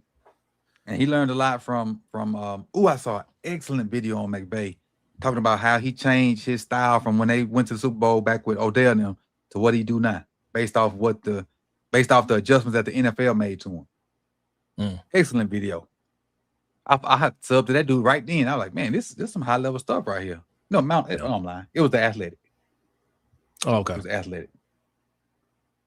They got a little podcast and dude kind of go into it's a little analytical and he'll throw some film in there with it. But he talked about how McVay, they first burst on the scene and what they was doing to people. And so the NFL adjusted. I forgot what team he said did it first, and they started playing a lot of too high and taking away some of the throws. And then he adjusted again and went back to running the ball. Like this year, I think he led the league in 13 personnel. See, with Puka Nacua and Devontae Adams on your team, you led the league in 13 personnel percentage. Yeah. Dude, a genius, man. He is. I was watching something on Mike McDonald yesterday. How is the way he teaches defenses? He's like, he doesn't really teach them plays. He teaches them like installments or something like that. Like, basically, did he fumble the ball? I missed it. He was down. He was down. Okay. But like he just teaches it a different way to where like he says it makes it easier for his team to understand, but more complicated for the offense. Oh yeah, what was going on, and some of the players are talking about how like they basically kind of create the plays on the field. Oh wow. Yeah. I have to send you that video. It's very interesting. I think I heard him say simple for us, complex for you. Complicated for them. I'm like, yeah. So I saw that. I've seen it, but I didn't watch it. I just heard it when I was doing something else. I remember that term at the end. Yeah. I know when he was here, he had them guys being accountable, making them learn everybody's position.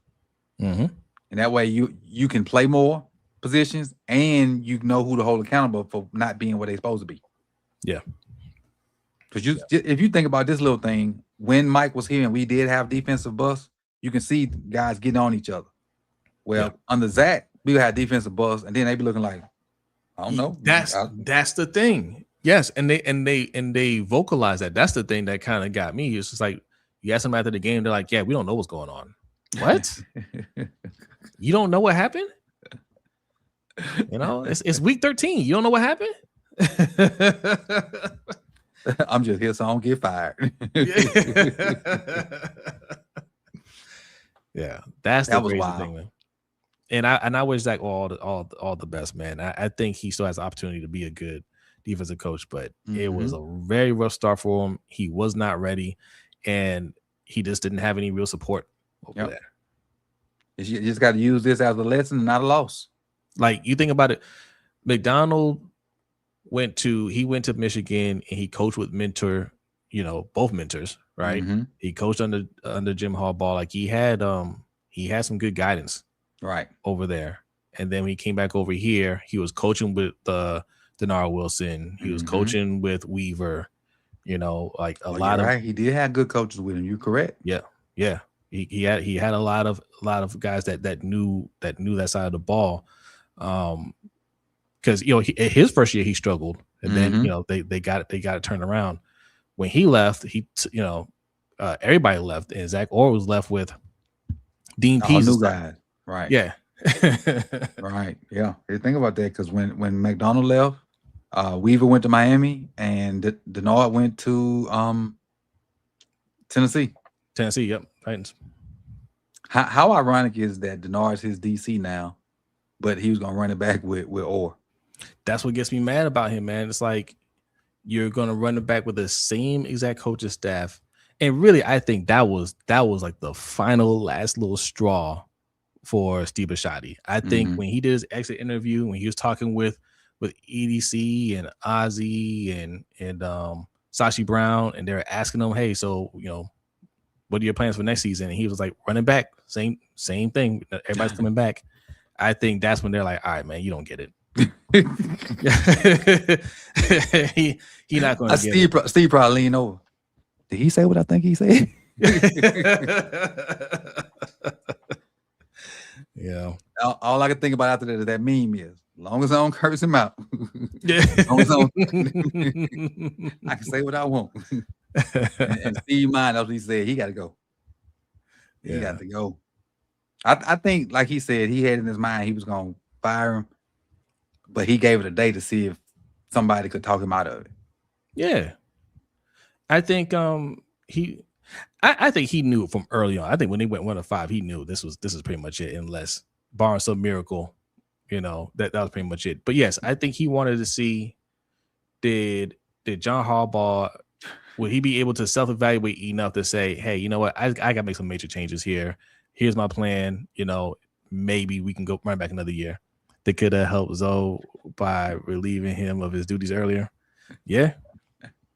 Yeah, they could have. Then he would have had Dean Pease calling him. That's the thing. That's the problem, right? Because I don't know how much better it'd be with Dean Pease. Dean Pease wasn't a great defensive coordinator, right? He was, better than what we saw from Zach Orr, but I don't know, man.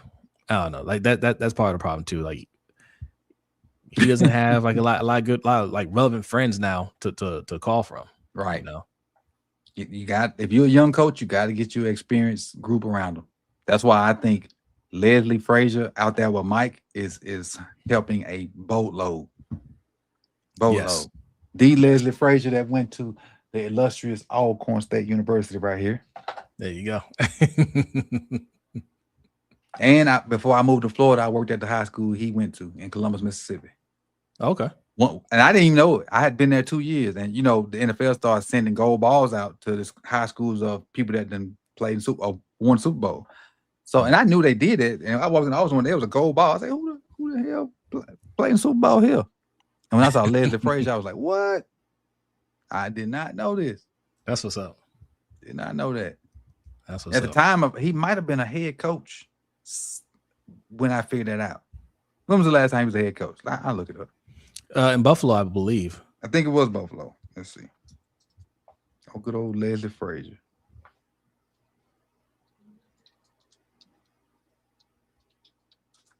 Let's see. Oh, guess I can't spell. Yeah, I think it was Buffalo. Let's see. No, I want coaching career. I didn't hit the player. Dog it.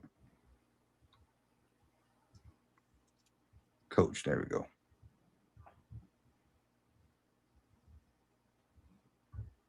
Minnesota?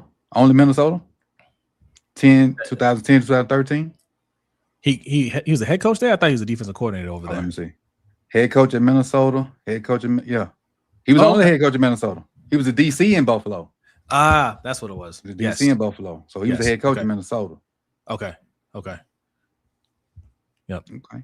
So Leslie been purple and gold all his life. Columbus, Alcorn, and Minnesota. Okay. All right. Little known Black history fact. Yeah. And he's oh, okay. He's you see that little good piece of information right there, Jose? Okay. All right. That's what's up. He should have been wearing Ravens purple. That too. But them getting him in Seattle, I know Mike got somebody he can lean on. Is gonna keep him straight, and 100%. Just be a wealth of knowledge for different situations. Coach, the word is the Ravens are looking to interview Joe Cullen. I'm not sure if they've done it already for the defensive coordinator position. How do you feel about that? If we had an offensive coach, I'd be bothered. If we had an offensive coach, I'd be bothered. But the fact that Mentor is a defensive guy, and he's probably going to and what JR going to run it himself. If his strong suit is D-line, which is what I've heard, I'm cool with it, because you basically gonna be a glorified D-line coach as long as Mentor's calling the plays. That's what I was thinking too. That's what I was thinking. So I did hear he's good at D-line, but not necessarily as a coordinating. But if he gonna call him, you just a glorified D-line coach. Yeah, I would like a young, fresh mind that that can really like absorb all that stuff and be that guy. But like I said, Mentor's here. If he's going to be running the defense, get somebody that can echo it and relay it to the player as well.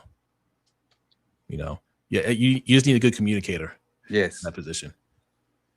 And funny thing, the defensive wise, your best attribute is communication. You can have these great, athletes and system or whatever, but if they can't communicate post snap, you can get ripped with the stuff the NFL, receivers and stuff do. Like they'll route a whole change because of the way the safety drop. Mm-hmm. It go from a vert to a stop just because you backed off too much. So if you got guys that can communicate and constantly talk and let each other know what's going on, you that's step one right there. You got guys that don't like to talk, you can't play defense. Right. Yep. So JR said off about Alcorn. I asked him why he didn't go. So Chris come back with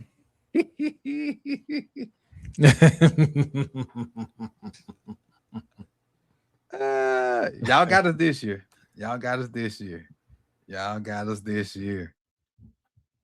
Yep. I know they play FAMU on the 26th of September. I got to go back and look at the schedule to see when they play Alcorn. Pick JMU, didn't work out. Hey, should have came and got some swag love.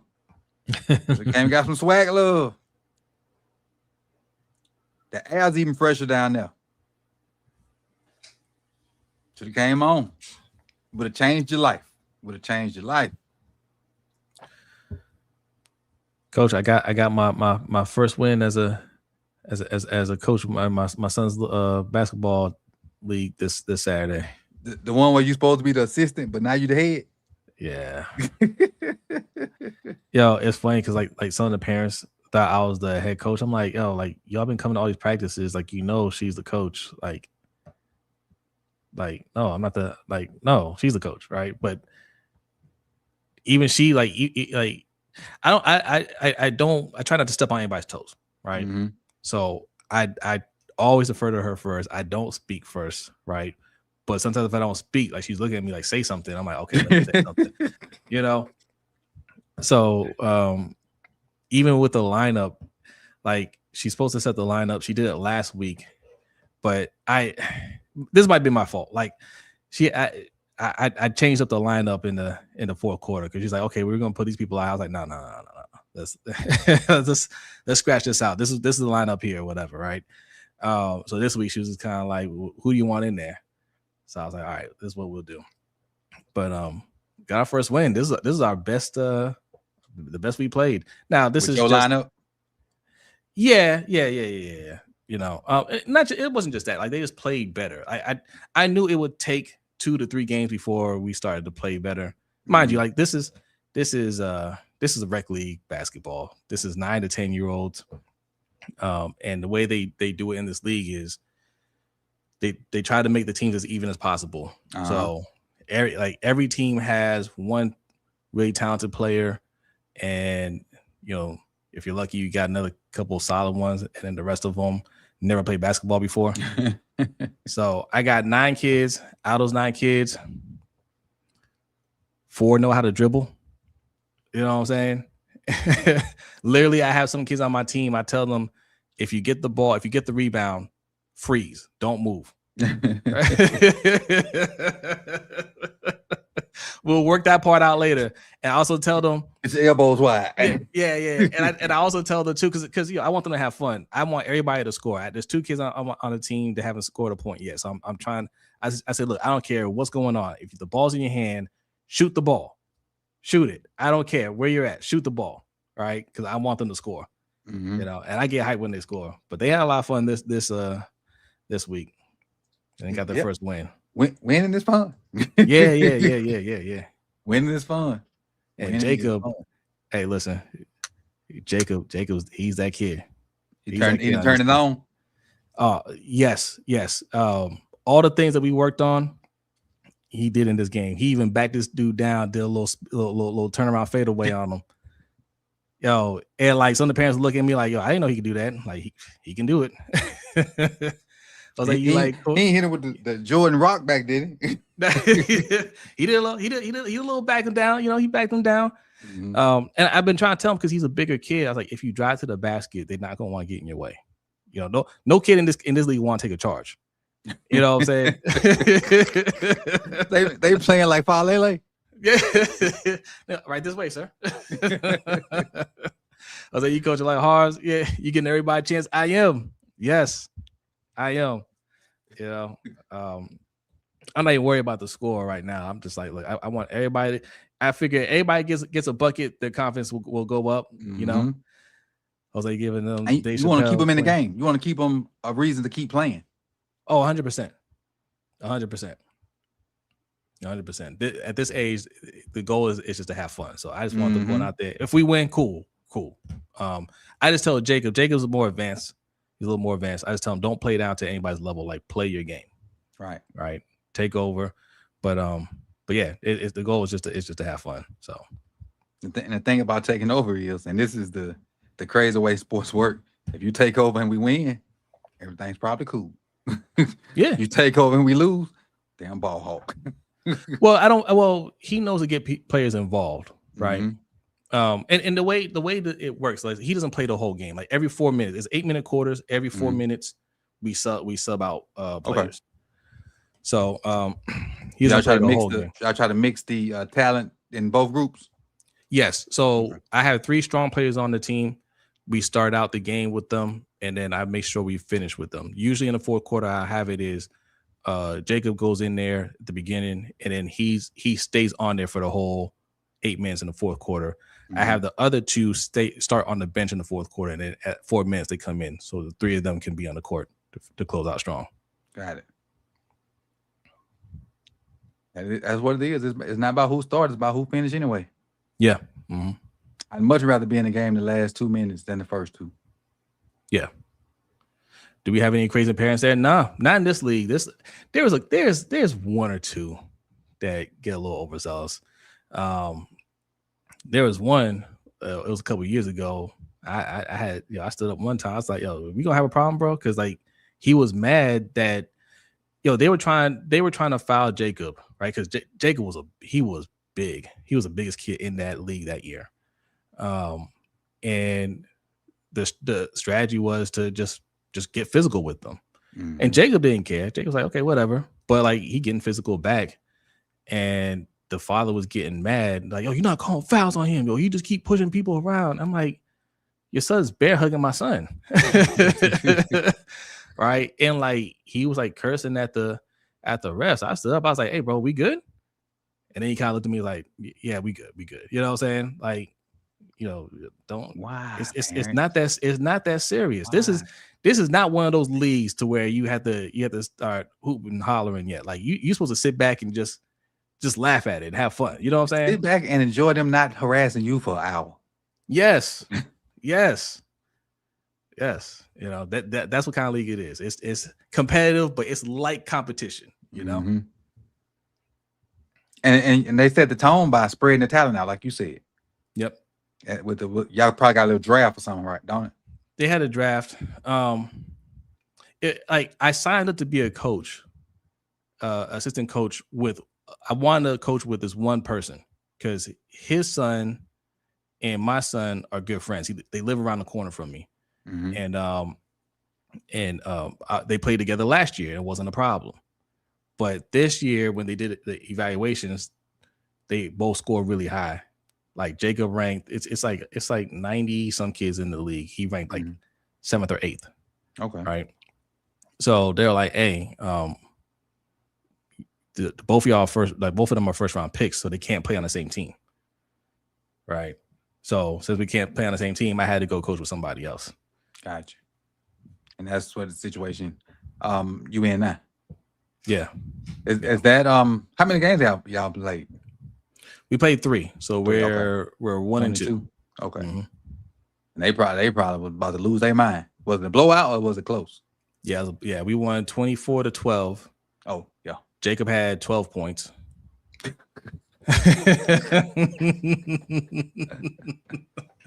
This man had dropped the ball. Oh man. Again.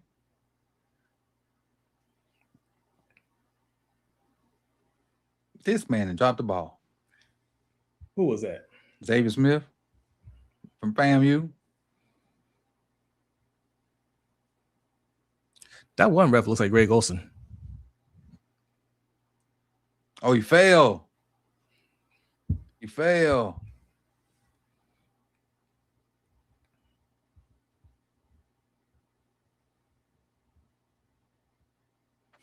Jacob getting all the ISO plays.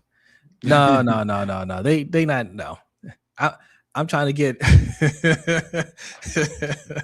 When I say we doing it in phases, the only thing they've learned so far is defense. I teach them a 2-3 zone, and they figuring out where they're supposed to be on the court. Then we're gonna get to offense. Right. At that point, can you make layups? If you can make layups, you can dominate. Hey, that's gonna be the focus this week. Well, if I can ever get out the house for practice, but yeah, that's gonna be a focus is layups because and you know what? That's something you have to teach high schoolers. Mm-hmm. We talked about that on the overtime show. Like, a lot of these high schoolers, they miss layups. Yep. Big turnover right there, boy. That's gonna hurt. Mm-hmm. That's gonna hurt. Talking about sudden change. Yeah. With Bobo. Yeah. Well, that was a good route, Bobo. He was pretty good at Georgia too. He just kind of the forgotten man up there behind Cooper Kupp and JSN. Yeah. I feel bad for him because he did fall.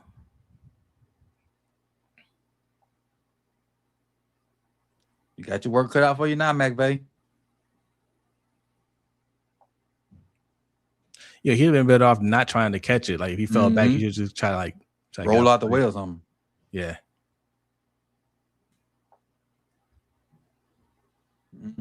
That's a big change. That's what 10, about a 10 point. No, not 10 point swing. Just plus 7. Because they could have went down and scored. So either way, yeah. But that's a gift touchdown. It ain't like you playing no screw up defense. Special teams do matter.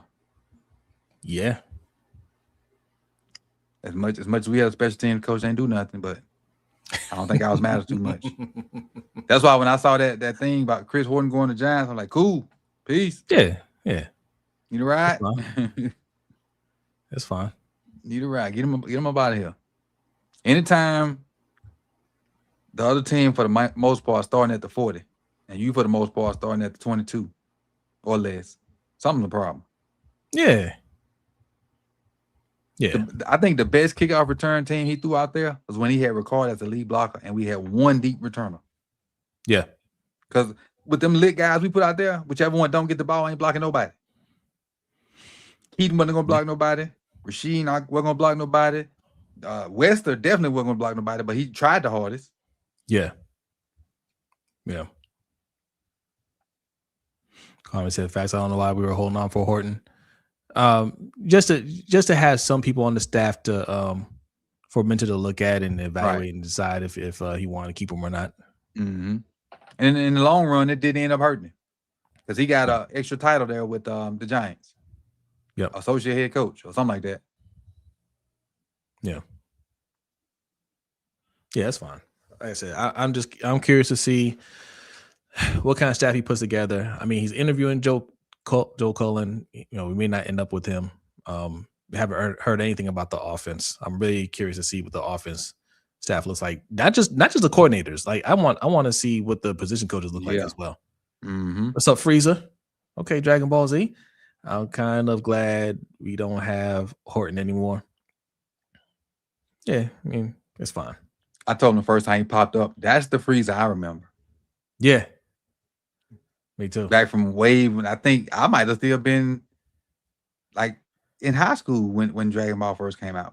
Maybe in early college. But that's the Frieza I remember. Me too. With that that 9-episode fight. Right. I was like, damn, man. You guys gotta remember, like, the show came on once a week. Yep. And for 30 minutes. So it took months for us to figure out who's gonna win that fight. Right. Last time on Dragon Ball Z. Next time on Dragon Ball Z. Same fight. That drove me crazy. I was like, yo, this fight is never gonna end. It took Goku 2 years to hit Super Saiyan mode. They could have made it a whole season. Right.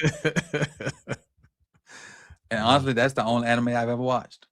Yeah. I watch some anime now. Well, I'm not sure. I'm not sure if it's considered anime. You watch that? It's on Netflix. Blue Eye Samurai. Oh, I loved it. I can't wait for season. That was awesome. Yeah. That was awesome. Yeah, that was great. I wasn't expecting. If you haven't seen the people, I recommend that. That was awesome. Blue Eye Samurai. Yeah, I was like, man, this is some really good TV. Yeah. Yeah. And after that, I ended up watching the Laura Croft one that was on Netflix. It was pretty good too. I didn't check that out. I haven't seen that. Jada6 says Black Samurai with Samuel L. Jackson voicing the main character. You talking about Afro Samurai? Is that what you talking about? Afro? That was good. I like that. It's a movie or a show? It's a show. It's an anime. Gotcha. Afro Samurai. Yep. That was pretty good. As Modi say, he a hardcore anime head. Okay. I've heard of this one before though. I have heard of Sailor Moon. Okay. Yeah, I've heard of it. I haven't watched it, but yeah. Naruto. I watched Naruto. That was pretty good. I learned who that was through my son. He was dressed up. Oh, good throw. We got a game, Jose. Oh. We got a game. Look, none of these teams are going to quit. Yeah, we got a game. Yeah. I think I might have made this as a trivia question in one of them things, but the richest player in the NFL history. Do you know who that is? The richest player? Like whoever got the most money in contracts in NFL history. Oh, no, I don't know. He playing right now. Matt Stafford? Yes. He was in one of them last groups to get them big rookie contracts. Oh. And then so once they changed to start giving veterans more money, that's right. Both. That's right. Touchdown. That is. 17 showed up. You can negotiate. You can negotiate your contract as a rookie. So he was one of the last ones to get one of them big rookie contracts. And then when the power shifted from we're gonna pay our veterans, he was transitioning to a veteran. Mm-hmm. When I saw that, I couldn't believe it, but it made sense. Yeah. Everybody automatically think Kirk. Yeah, because he had a guarantee contract. Mm-hmm.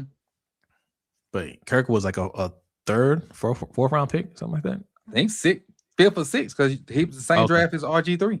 Yep. So he was way back there. Yeah. Yeah, I can see it for Stafford. He was the number 1 overall pick.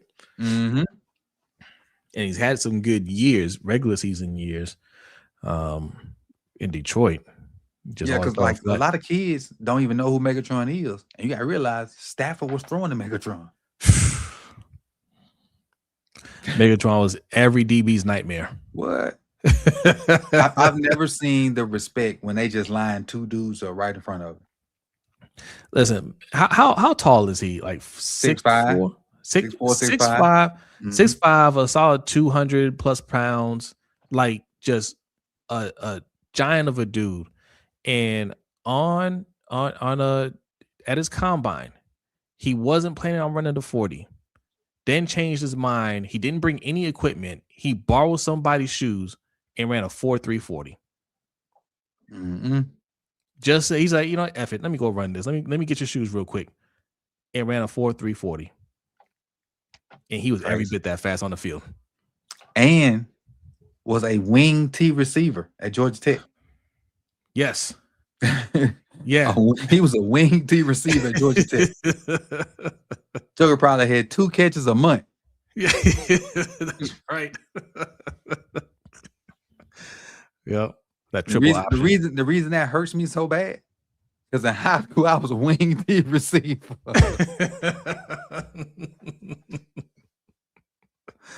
Yeah. My highest catch day was 2. Yeah. Yeah, I'd be saying 6'5" running a 4.3. That's crazy. He was that guy. Yeah. Matt DeCalvin was a beautiful thing. They had some really good games where that defense just couldn't hold on up there in Detroit. Yeah. Yeah. Joker set up for life and Mhm. still balling. Yeah. That's at least what? Let me look at Stafford. How long Stafford been around? About Stafford, mid-40s maybe? 16 years, I want to say.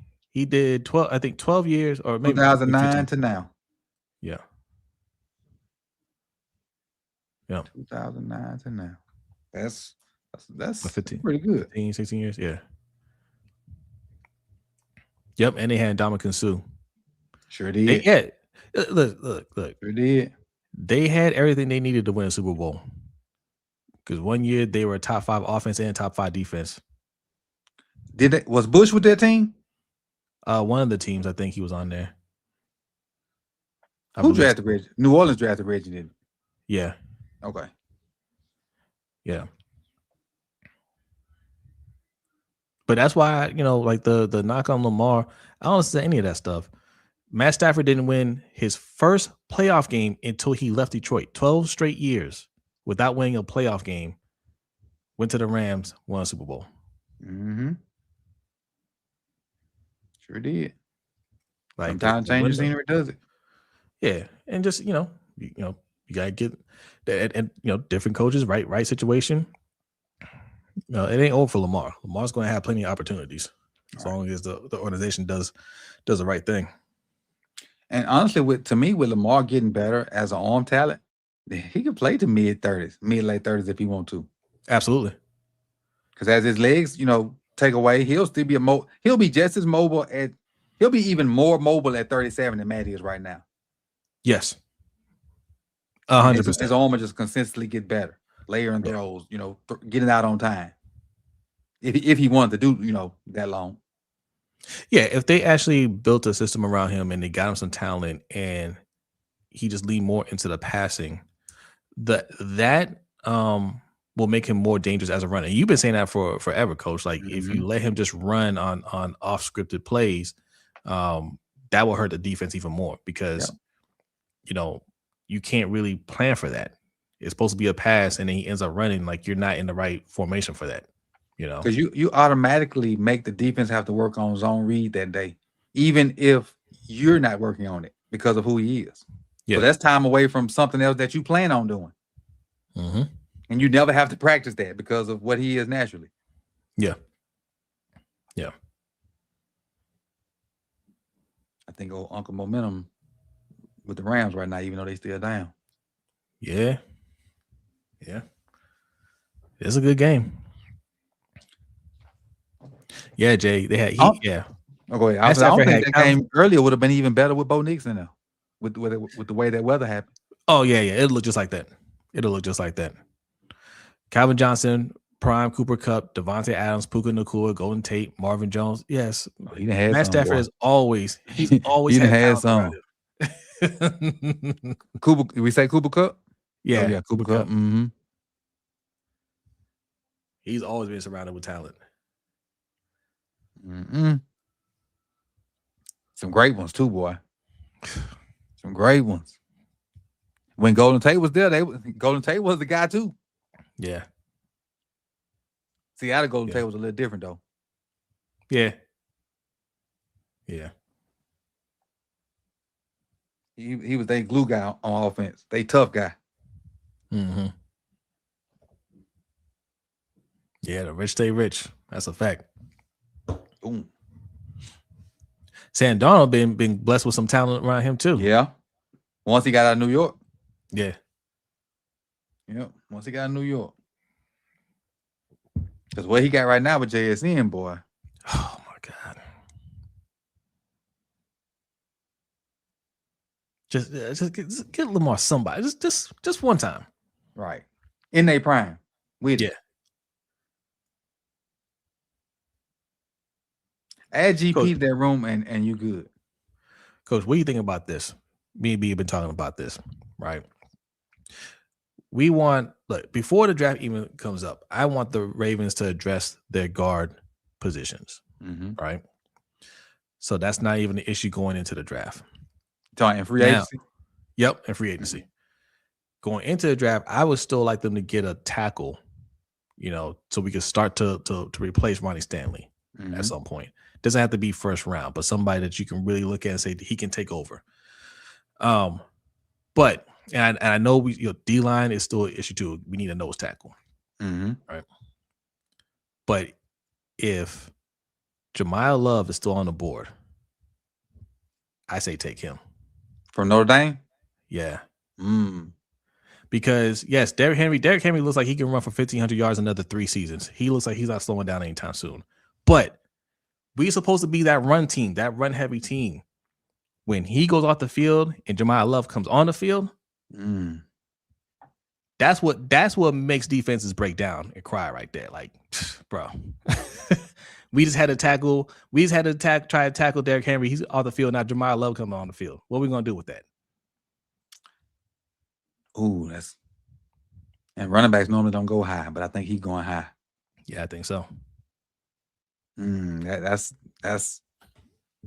I'm with you with addressing the offensive line in free agency. That way you get proven guys. And then I think you can go young on the defensive line because, it's just a different position. And sometimes them guys just got to go. They got to, read and react. So I think you can go young on the defensive line. And then you still can come back, with, like you said, some guys you're going to groom to take some of these other guys' spots. Yeah. Because you better start trying to find a center. Well, what do you think? What do you think about Linderbaum? You think we bring him back? I would love to, but like EDC said, what is it? Right price, right player, right price. Yeah, right player, right price.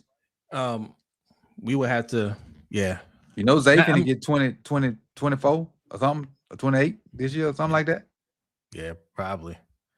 But if we don't have an answer, it's the same thing with Ryan Stanley, right? If we don't have an answer, then we gotta bring him back. It's hard to get good offensive linemen. Yeah, I know he didn't have a great year, but I think overall, he's a good player. I think having 2 really bad guards next to you kind of messed up everything. I agree with that, and that's what kind of he gets sympathy from me from having to play beside Falele and Voorhees. Yeah, that's why I give him sympathy, give him a little grace. Yeah, but these jokers is playing some football, man. They are. Great play calling too. Yes, on both sides. On both sides. Jackson Smith and Jigba, 11 targets, 9 catches. Was it 100? 139. 139. Yeah, they got time. They win the time possession. Cooper. Yep, we're just talking about him. That's what I'm saying. Like Kubiak as a head coach or one of them guys on the Ram side as your OC, that's kind of where it's at, man. Yeah. They so creative. They're doing this with Sam Darnold. Right. They made Sam Darnold relevant again. Well, I take that back. Kevin in Minnesota made him relevant again. But I think they said Sam Darnold done something not very many other quarterbacks have done. Back-to-back 14-win seasons. Yeah.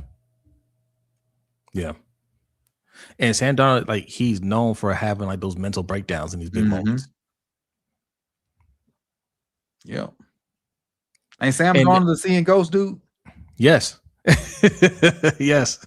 The Jets just do something to you, don't it?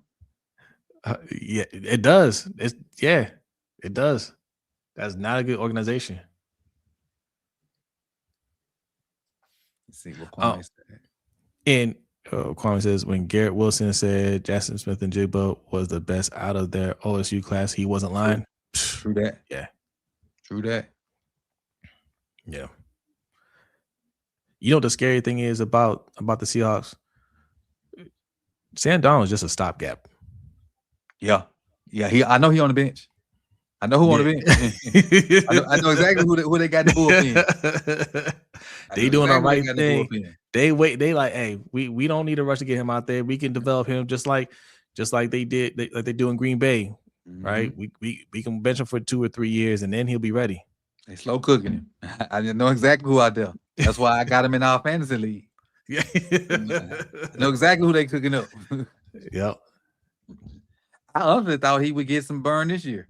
I didn't think Sam was gonna do what he did. Me neither. The better he played, the more they buried him on the bench. But his time coming. This window that they have is going to be open for a while. We might, if the Ravens are going to win Super Bowl, we might have to go through them. Mm-hmm. Yeah, Miro. Mm-hmm. That's exactly what it is, Blitzbacker. Exactly. Become a better thrower, be a better processor of defenses. The athleticism ain't going nowhere. Right.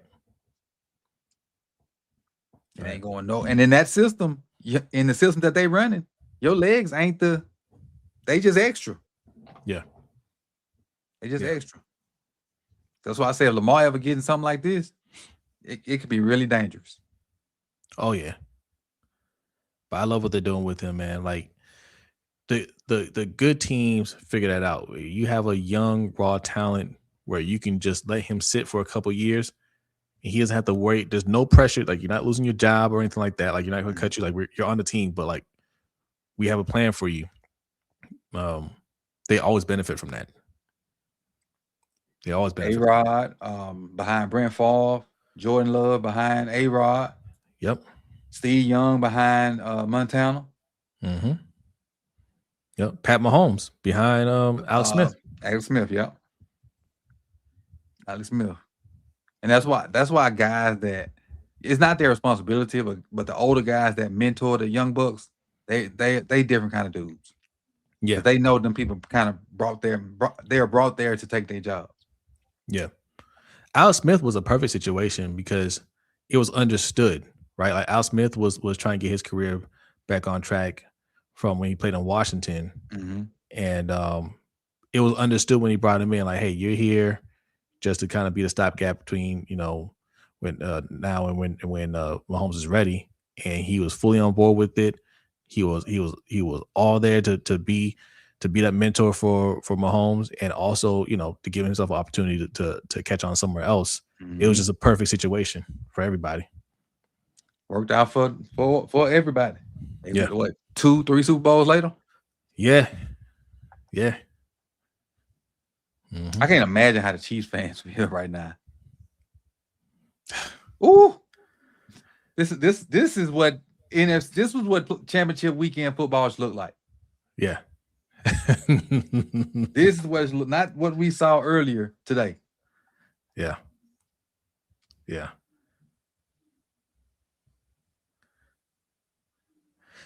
Coach, if Mahomes didn't get hurt and they snuck into the playoffs, they probably going back to the Super Bowl. Right. If they found a way to get to the playoffs, I feel like they're on their what, 4th straight Super Bowl, whatever it is. Oh man, they're so good. They situational football is be on point, boy. And you never can get the Pat. And then he get if you need 13 yards, he get 13.5 milliliters. Millimeters. He get just enough every time. Every time. I respect it though. It's good situational football. You win them situational football moments, you can win the game. They're another team we gotta look out for this offseason. I think they're gonna try to make some big splashes in free agency. They brought back Eric Bieniemy. They said, listen, we gotta get the old thing back. Chief Savage. Bieniemy signed a contract. Then they released a photo. Thank you for everything, Coach Nagy. I know. They didn't even officially fire him. They're just like, hey, thanks for your services. He's like, I'm still here. Yeah. All right, just keep looking. Keep going on them interviews, buddy.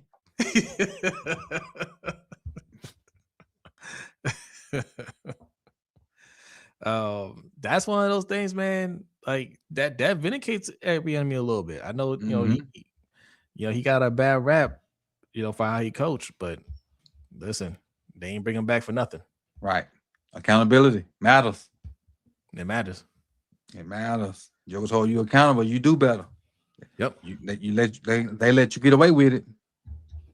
It's gonna show up. 21 a missile. Who's 21? Witherspoon. Oh yeah. Yeah. He might be next to Big Cat, they best defensive player. Yeah.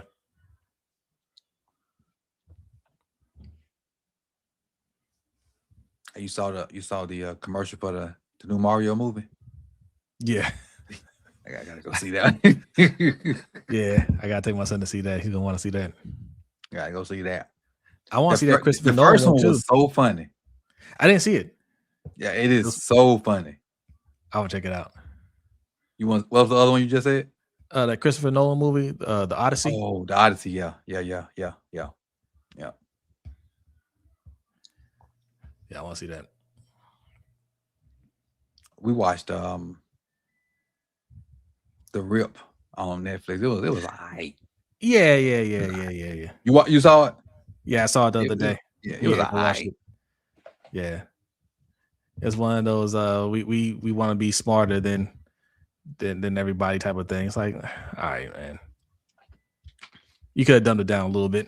Mm-hmm. Oh, hey, it was so dark in there. I've been like Denzel. Leave me with something. Right. Everything accounted for? I don't think so. Right, dog. Well, I can't think what comedian said they couldn't be a police. Say when they broke in the house, it was 12. Might have been Cat Williams. It was 12 pounds of weed. By the time the crime unit came out, man, I don't know what they was gonna do with this 9 pounds of weed. Yes. By the time we got to the evidence locker, they had said joint on them. Yeah. Leave me in a room with stacks of cash. Yeah, some of that's coming up. Listen, it went through the vent. Something. Yeah. You know how the police up north be having boats and stuff. Now no police out of you ain't got no boat. Go fish when you want to. Take out on the lake. Right. Anytime the city pay your salary, you ain't got enough money doing that. So where that extra coming from? We ain't stupid. Right. Well, you know, they had a whole thing about that in Baltimore. They did a whole series on HBO. Mm-hmm.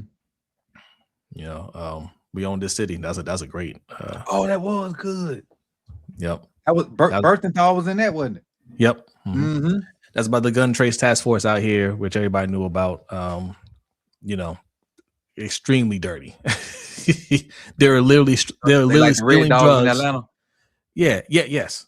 They literally steal drugs and sell it and redistribute it. They sell it. Jose, these cats is balling. Yes. These cats is balling. Hold on, I'm gonna give you a little second right here. This is football. This is why I love playoff football. I like looking at other teams and see what they're doing. Damn, that was almost picked. Oh, you two behind me then. I'm two behind. Yep. Behind me. Okay. Mm-hmm. This is 4th and 12 right now. Okay. Oh wait, here we come then. Here we go right here. Okay. So it's 4th and 12. They're going for it, obviously.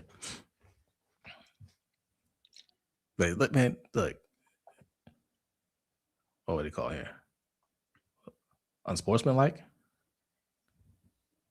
Who got the unsportsmanlike?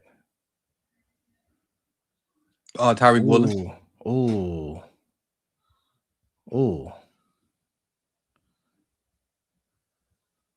What did he do? Oh, just he was in a, going up the sideline talking.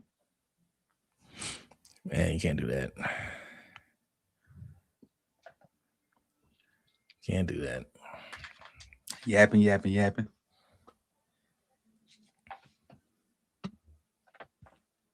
This is playoff football. Hey, Cam fingers be working in the Discord, don't it? Huh? Cam fingers be working in the Discord. What are you doing in Discord? I get alerts like when they post, and so he'll post something in my Discord, yours, handle all real fast. And so he do. Popping up. I see Puka. Okay, I see it. Yep, I see it. Listen, man. Dude, man. Yeah. Dude, think about how good you got to be when you've established yourself as a top receiver, they know how good you are. They plan to shut you down, and you still getting separation like that. Right. It's crazy. That's crazy. They know you're that good. They know, right? They plan for you to not get those type of looks, and you get them anyway. Still get them. Still get them. That's wild. You come in as the focus, and you still get off. That's a special player. That's a special player. Yeah, no, I see what you're saying in Discord. That's it just be funny to me. That's all. he gonna get a reply somewhere. Yeah. Somebody gonna reply. It's all good. DDSQ, what's going on? What up, team? Puka would have been a special teams ace. Right. That's why I laugh about the whole thing, because I've heard Harbaugh say how, there's a Mario movie you're talking about. He was saying how he knew Puka was going to be that good and this and that, and then for them to repeat that story recently, how he really wanted Puka Nacua. I'm like, why are we acting like he was going to be anything other than a special teamer here? Mm-hmm. You know what I'm saying? He didn't. He would have had to earn his. He would have had to earn his. Earn his snaps. Yeah. Behind Chris Moore. And plus, I think he's completely exaggerating how that went down, because Puka Nacua went in which round? The 5th round? I think so. I think it was the 5th round. I don't believe that he was pounding the table for Puka Nacua in the 5th round, like, hey, we have to draft this guy. And they're like, no, we got to go this route, and he just lost that battle. I don't buy that at all. Like, we have 12 picks every year. We give away picks. We let our quarterback coach make picks. Mm-hmm. If you felt that strong about a player, I don't think anybody in that room is going to really argue with it. All right, John, you want this guy? All right, let's go ahead and get him. It's the 5th round. Yep, 5th round. What is it? 177th overall. Yeah, I don't buy it. He might have said, "Oh, Puka, he looks like a guy. Why don't you look at him?" Nah, we want to get this guy. Okay, I thought it was a fraud too. Who, Puka? Yeah, because in first couple of weeks, Cooper Kupp was hurt, and so I thought he was a product of he just getting Cooper Kupp's reps. Yeah, Kupp came back, he kept balling. Joker said all kind of rookie records. Yeah. AP second team as a rookie. 1,486 yards as a rookie. Yeah. But speaking of, I think now, how back in our day, 1,000 yards used to kind of be the goal for like you're a star in the NFL. I think they got to be pushed up to like 12. Oh yeah, 100%. I mean, you got more games now. Mm-hmm. Yeah. So the 1,200 yards should be the new 1,000 yards. That should be the new standard. Yeah. Because saying Joker had 1,000 yards a season, that's 17 games. You may have to have 60 yards. Yeah. Because you think about it, even before they went to, it used to be 14 games, right? It wasn't always 16 games. It was like 14. It used to be 14 way back in the day, but I think for most of our time it's been 16. I think. Oh yeah, for our time. But think about some of those guys that get 1,000 yards back when it was 14 games. Mm-hmm. And defensive holding wasn't a thing. Right. and they could do what they wanted to you tackling wise. Yeah. Jerry Rice was getting 1,800 yards back then. And you could hold him, you could face back, so you do whatever, and he was still getting off. Rice was the old dude at the park that dribbles so slow, shoot slow, but you can't rob him. He said to get buckets, and you don't know how. You more athletic than him, you quicker than him, you jump higher than him, but this dude just keep whooping y'all. That's what Rice was. Every game, people like, yo, what's going on here? You just everything was slower, but it was perfect. Yep. We had a cat so cold when I was coming up. He used to challenge the kids, teenagers, whatever. He'd say, "We'll play you in a game of 24, whatever. But if my shot hit the rim, it don't count." That Joker was still beating Jokers 24-6, 24-10. And keep in mind, if you hear any clink, because we at the park, it don't count. So that's all net. He just out there laughing at you.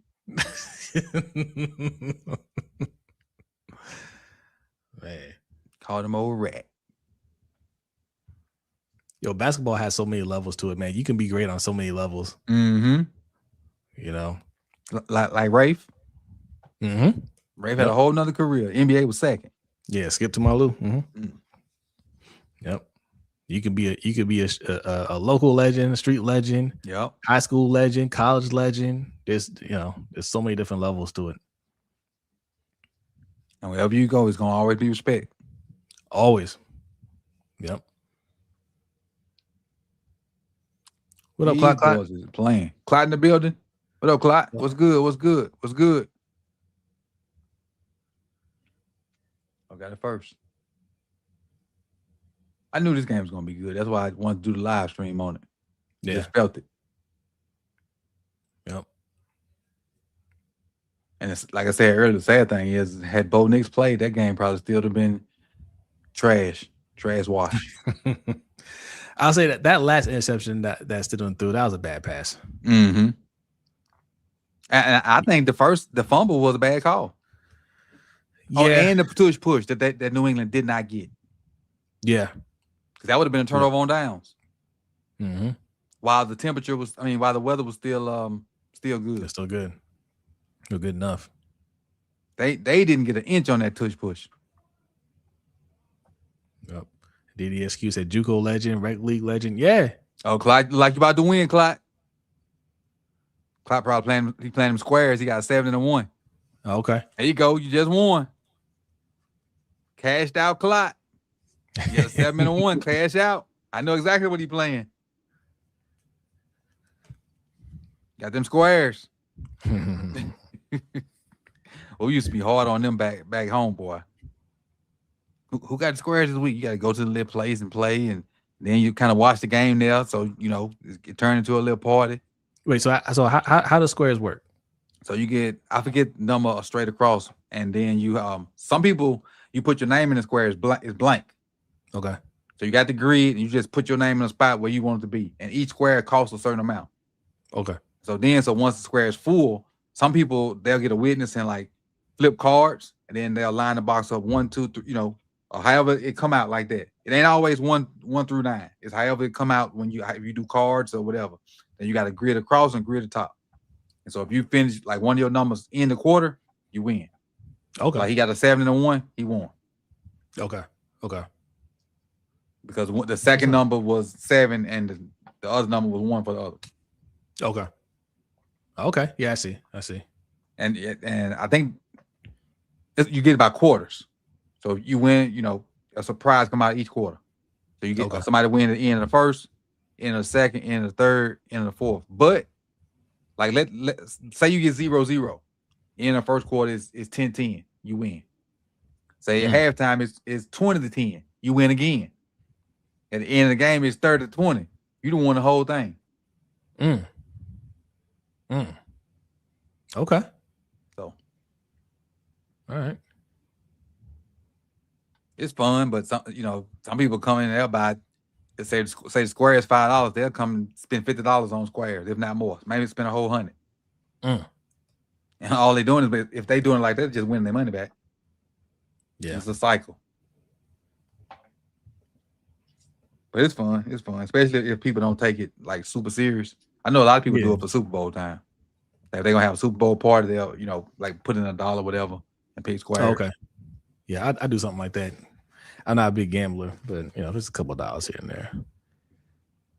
I can do that. Get the party started. We play left, right, center for dollars. You heard of that one? Yeah. Mikey's wife does that when they have like holiday parties and whatnot. You got to come with a certain amount of ones playing left, right, center. Yeah. Winner take all. Yeah. You gonna be throwing a Super Bowl party? Do you do Super Bowl parties? Yes and no. I'll go to them. I rarely throw them, but I don't want to throw no big extravagant one. Yeah. If all of my days been kind of intimate, no more than like 10, 12 people. I ain't never been to like no big party. Me neither. I don't really go anywhere. I usually stay here. The boys want to get together and do something. We do that, but throw a grill or something. Yeah, last year I actually had fun. I stayed home with the kids. We ordered pizza and just enjoyed that. They loved the Kendrick halftime show. It was in here. Whatever. I know that's not your guy, but now like we had fun. Yeah, fun. I think last year I did this with Super Bowl. It was me, my wife, and my daughter. We had Super Bowl treats, but we didn't technically have a Super Bowl party. Yeah, we had Super Bowl food. Yeah. Probably do the same this year. Yeah, cook some stuff and then just chill. As the older we get, that become more fun. Let's see. Only one square and I win 8 times this year. Oh, okay. Okay. Good for you. They 5 a pop, clock. Because if he doing one square and won 8 times, he got big odds. Nice. Isaiah said his mom's birthday is on Super Bowl, so they're gonna eat great. That's what's up. Happy birthday. Happy birthday.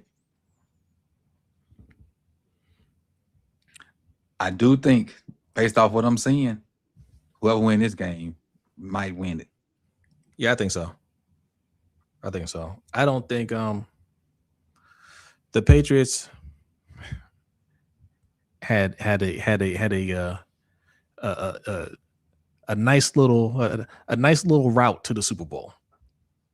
Right? You had turnover CJ Stroud, all right, turnover machine there, and then you had the Broncos with Jarrett Stidham.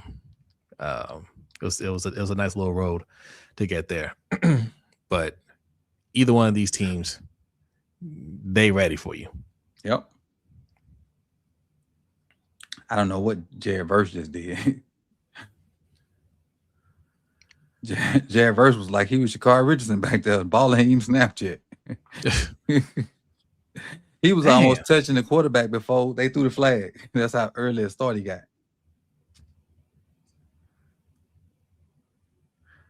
I'm on 2 plays before that where Kitchens got through. Oh, yeah. On them plays like that, imagine if they didn't like give you a forward progress. That'd be like a 25-yard loss. Yeah. I know.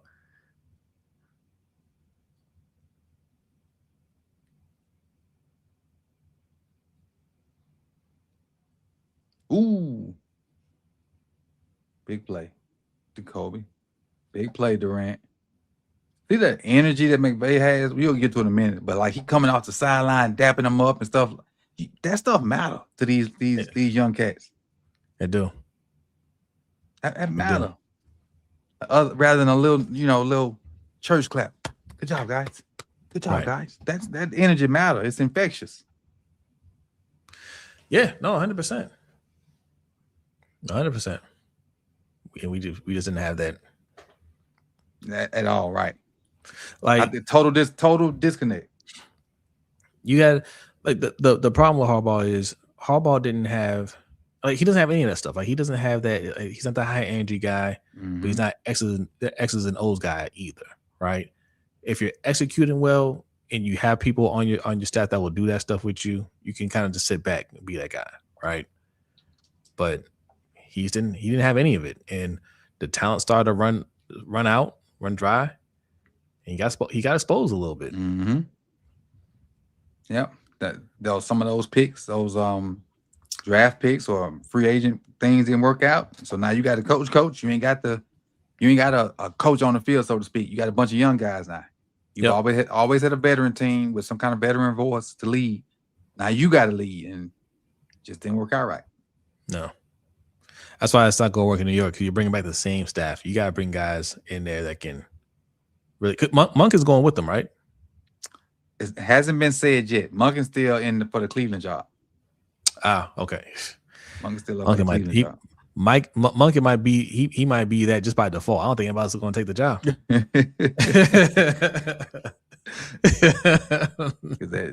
The thing is, but they just in cap hell with Deshaun. Yeah. Their roster ain't, like I said, like we was talking about it earlier. Their roster ain't totally bad. And defensively, it's legit. Yeah. Yeah. Deshaun getting all his dough. Every last cent. if a toenail come off wrong, out. Listen, how many Can't more play. years he has left on his contract? I think it's 2 or 3 more years. I think it's 2. Yeah, 2. It ain't a lot. It's 2 or 3 though, because you just think about how long this saga been going on. I can see a scenario where he takes some sort of pay cut or restructures or something like that. And if he does that, that means there was some deal that happened off the books. Mm. And that owner he's been indicted by the FBI before. People forget about that. He's the one to do that. He's the one to do that. Yeah, his company had to pay some huge fine. Pilot Flying J. 1 more year, 2 years on the cap. Okay. Yeah. I wouldn't be surprised the owner came to him like, "Hey, listen, I'm gonna give you the money offline, man." Kind of like Kawhi. Mm-hmm. What Steve Ballmer donated, like $10 million to a bookstore or something for Kawhi? Yeah. What kind of profit margin is that, boy? Yeah. Yo, they had no. He did that. He did. It was some company he was supposed to do some promotional work for, but he didn't have to show up for any promotions or anything like that. Yeah, sleazy boy. Yeah, it'll be something like that. Got you this brand deal, but you don't ever have to promote anything for us. People with money find ways to give more people with money. Yeah, because he ain't need all that. But Deshaun Watson, that's another one that just he's stealing. Mm-hmm. He's never healthy. No, and I think they're okay with it. I don't even think they want him out there. I don't think they want him out never there. Healthy. I feel like I played just as many NBA games as he has in the past 2 years. You're talking about Kawhi. I think you're talking about Deshaun. Kawhi. Oh yeah, listen. He is stealing for sure. Right. He's that person at work like, yo, how you always taking off? You know, gotta play the game, my boy. Gotta play the game. I can hear him now. Gotta play the game, my boy. Yeah. And they because they give everything for him. They give everything for him and Paul George because they thought they had what they needed to win, and now they just stuck with it. Yep.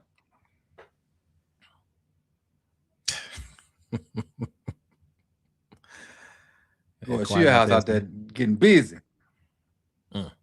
Come on to a Sheer House. Yep. Get that OC credit. That little tree they got going is crazy though. If you do the play calling for McVay, you'll be a head coach soon, and that's kind of where he at too. Yeah. Yeah.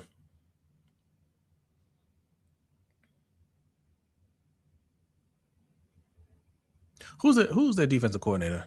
Who? Rams. Shula. That's right. Shula. Yeah. He up for a couple jobs too. Yeah. But this is exactly what I'm talking about though, right? Like McVay's an offensive guy, but he always has a strong defense. Yep. And they transitioned perfectly from Aaron Donald. Yes. Oh, bomb time. Disconnect. You are not finna outrun Tariq Woolen. But that's at least not with whoever that was. We'll find out how good of a head coach Mentor is. Like we know we can do on defense, but what can he do in terms of putting the team together? Right. And the staff. Yep. Like what kind of veterans you gonna bring in to kind of help you, if not your pops? Yeah. Oh man, he slipped through that tackle. Man, Stafford be throwing that thing, boy. Accurate, over the top, side on. Arm angle's crazy. Yeah. Stafford underrated. I don't know. As a not necessarily as a winner, but as a you know how they say Aaron Rodgers is the greatest thrower of the football. Yeah. I think Stafford might be underrated, because he do some stuff with his arm too. His arm talent is different. Yes, for sure. I think that's because Stafford has been protected for a long time, right? For being a number 1 overall pick, getting paid the money he's getting paid, he really didn't get talked about in Detroit. Right. As for the blame and stuff. Yeah, just not winning, because quarterbacks get measured on winning, and he didn't win anything. He didn't win a playoff game. He didn't win anything, and he really didn't get talked about when he didn't win. They just kind of overlooked it. But you can't put too much praise on somebody that's not winning, right? So they just kind of keep quiet about it. But now, he's got a Super Bowl, and he has a chance to make it to another Super Bowl. That'll ramp back up. Yep. Sure will. But the thing is, right now at 37, he looked just as good as he did at 27, if not better. Hey, Devontae Adams and Puka Nacua will make you look that way. True that. True that. True that. True that. When you don't have to make adjustments in the ball, they adjust to your ball. Right. True that. That's such a good job of team building around him. We could have had Devontae Adams. That's the thing that gets me mad. Just drop the ball. Somebody in free agency? Yeah. We really we was lucky Odell and D-Hop even graced their presence with us after the stuff John said about receivers. Yeah. Guys with them big personalities and history, you lucky if them guys even sniff your way after that clown stuff he said. Yeah.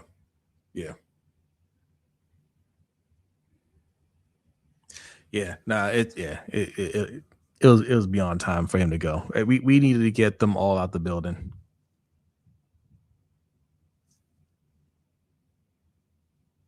You got it. We got the ball game, people. Nate, I see you, Nate. See, I saw my OC. Saw my OC on the side. Making them play, signaling them plays. I saw my OC. Yeah, DDSQ, he says they're trying to retrofit his career in the Hall of Fame while trying to discredit Russ. Matt, yeah. Oh, yeah. Yeah. Right. That's a good way to put it. That's a good way to put it.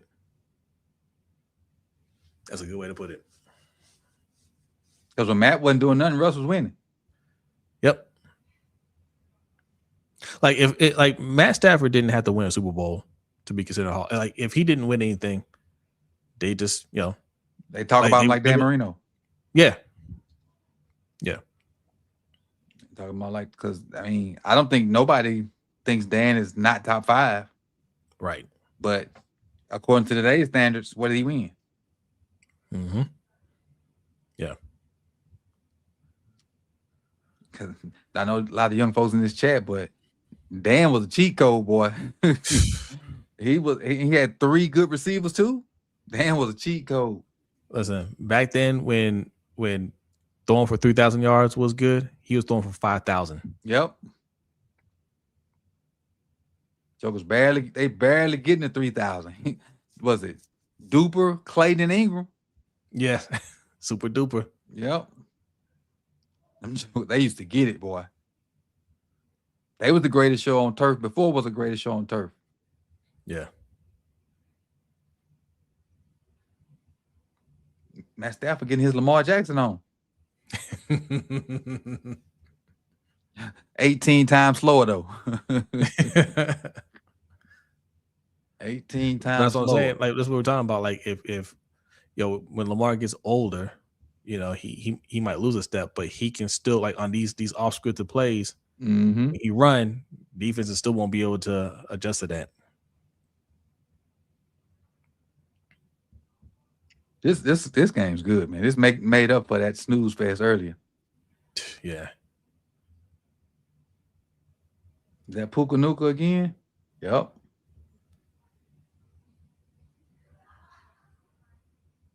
Oh yeah, Warren Moon. Yep, Warren Moon. Warren Moon. They, I think Texas Southern's coach was one of Warren. No, he was his teammate. That was his teammate. The dude, the head coach of Texas Southern was DB in that game when Houston went up way big on Buffalo and they walked them down. That run and shoot was crazy too. Yeah. Warren Moon, he got cheated out of some time too. Had to go to CFL. Yeah, you know what that's about. You know? Mm-hmm. But when he finally did come down, there was no doubt about it. Yeah.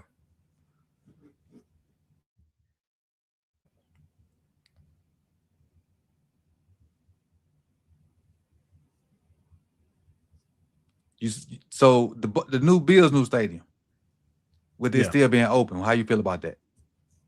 I think that's a terrible idea, especially for like they're the ones that always have to shovel out their seats, right?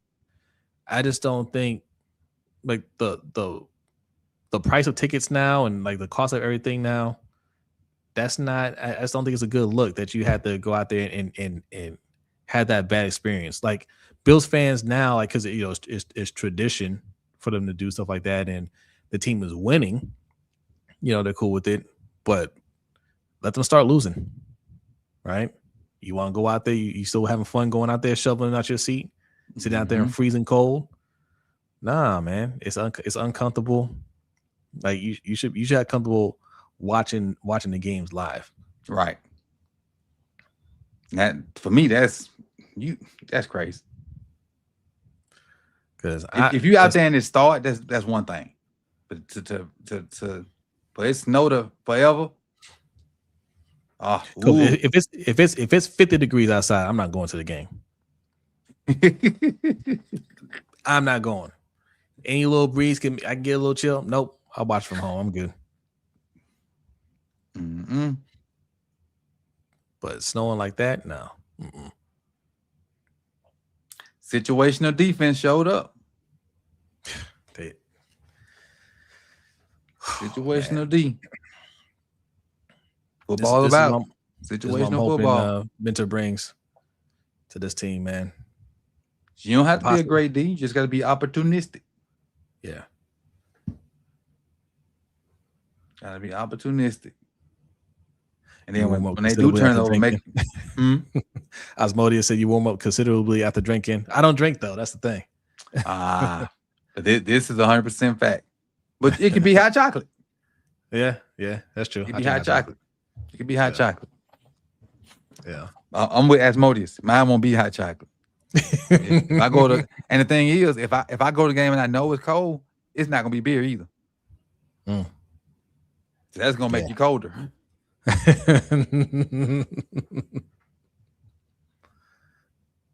Be like Martin going. Yeah. Yeah, that was a big stop. Witherspoon ran that route for him. Yeah, but it's back here that upper state New York win is different. Yeah. Did you see? Were you in here when I had the picture of Big Reg and them up? No. Let me get it. I know he up in Connecticut. Yeah. That's, the whole bed is full of snow. Yeah, we ain't too far off of that in Maryland. Oh, I see this person in the back got their whole car covered in saran wrap. All they got to do is pull it off. They smart. It's important. Okay. That's crazy. And the bad thing is, I tried to tell the boy earlier. I was like, man, go ahead and start cleaning out that driveway now. I know it's still snowing, but you don't want that to pile up. And it's not going to give above freezing anytime this week, so it's not going to melt. And I was like, I don't know what that. I don't know if it's still going to be soft tomorrow.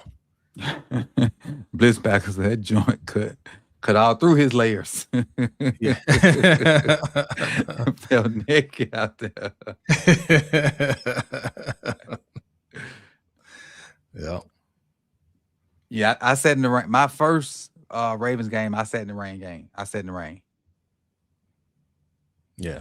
Walked back to the hotel from the game, soaking, like dripping wet, and not like in the talking about his tone, like dripping wet. I had to ask the people at the hotel, can they please dry my clothes, because it's just water gonna be everywhere. Yeah. Yeah. That's the thing. And see, and they lost. That's the thing. We didn't lose, but I had to watch RG3 start. Yeah. That's why I like going to preseason games. You know, so you do or you don't? I do. Okay. Because it doesn't matter if they win or lose. You're just there to watch some players, and, you know, see what they're looking like. And it's warm weather still. Mm-hmm. You know, and I just have a good time. You get that stadium experience. Like, we went to practice. Me and Hannah went to practice, and we had a lot of fun. You know, the one time I went, when I came for the meetup, it was fun. Mm-hmm. Yeah, especially with it being covered, and they had to let food trucks out there and stuff. Yeah. So, but yeah, no, like snowing weather like that. No, it should be quiet. Cover. Yeah, you should have a retractable dome, and when the weather's gonna get bad like that, you gotta close it up. Move the game. Yep. Neutral sites. If that game was in New England, worse. You know what I'm saying? They probably would have had to have moved it. That snow on that field that they, when they cut the shot back to, I know that was 4 or 5 feet. Mm-hmm. All right, Seattle, can you run the clock out?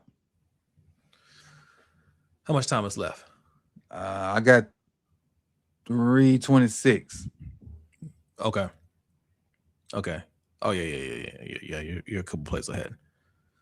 I got 4:54 on my screen. They got the ball, so if they can get a couple first downs, this one might be over. Mm-hmm. That was a huge stop in the end zone. They went down the field like it was nothing. Just tighten up in the red zone. Yeah. Again, something we sucked at, situational football. Was here, yeah. Yeah, that's the thing. That's the thing. Like, we didn't have that, and we didn't have that, you know, that closeout mentality. Mm-hmm. We did everything wrong this year, man. Like, that all points to coaching. Like, we're not that bad. We're not that bad. That was not just Super Bowl or bust. Right. That's where it started. Well, what is it then? Right. What Hermel would say? You play to win the game. And the game greatest words ever said. What are you talking about, dude? That's what Steve Bisciotti says. Steve Bisciotti said, "What? Huh?" Steve could not wait to fire him, man. Steve was just like, "Hey, you know what, bro? Like, it's time, man. You saying everything wrong now." He couldn't get no advice, no PR advice.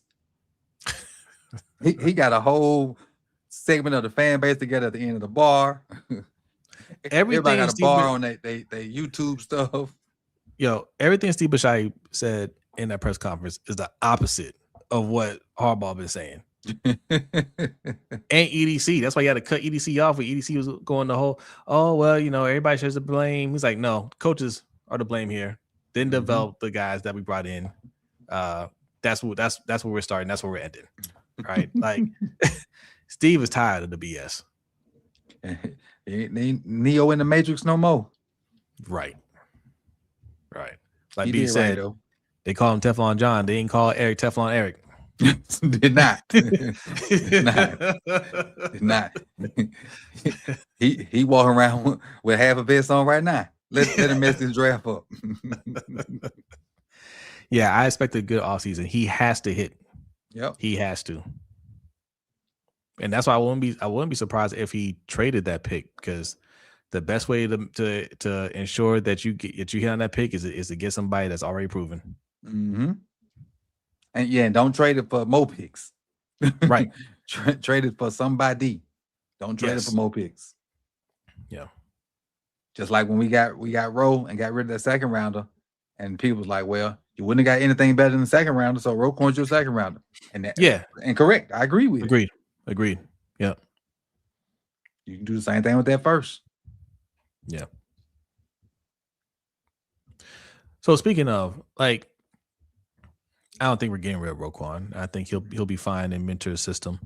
Mm-hmm. With Teddy, with the way Teddy Buchanan played, are you good with the linebackers, or do you feel like we got to pick up another one? Ideally, I would have loved to see Trent and Teddy be the guy, and some kind of way use Roquan like a trade bait or something like that.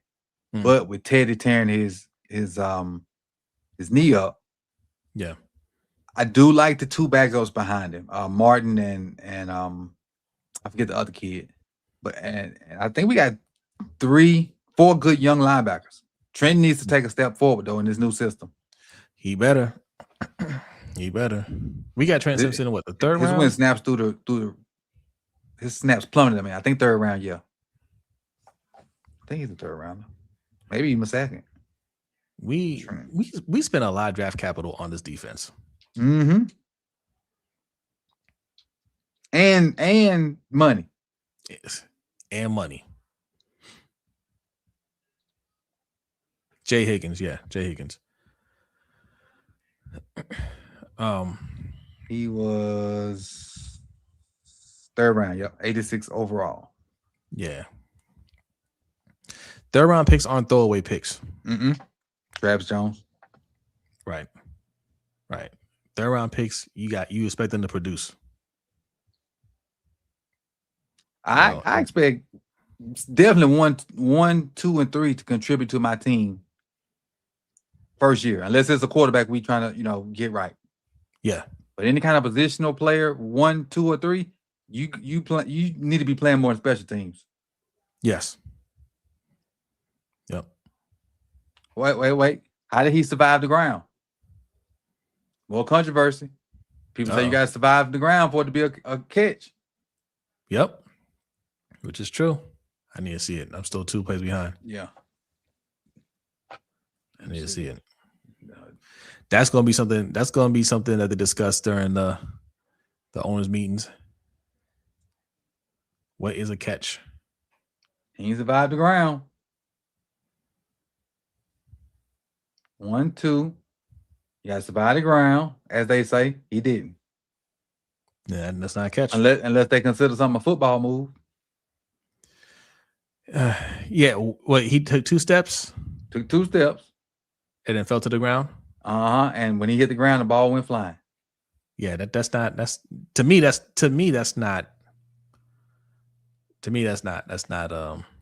catch. Sean McVay thinking about it. You got it yet? Nah, not yet. They just come back for commercial. Okay. They come back for commercial. I think it's gonna be the next play here. It was it first down? No, the first one's income.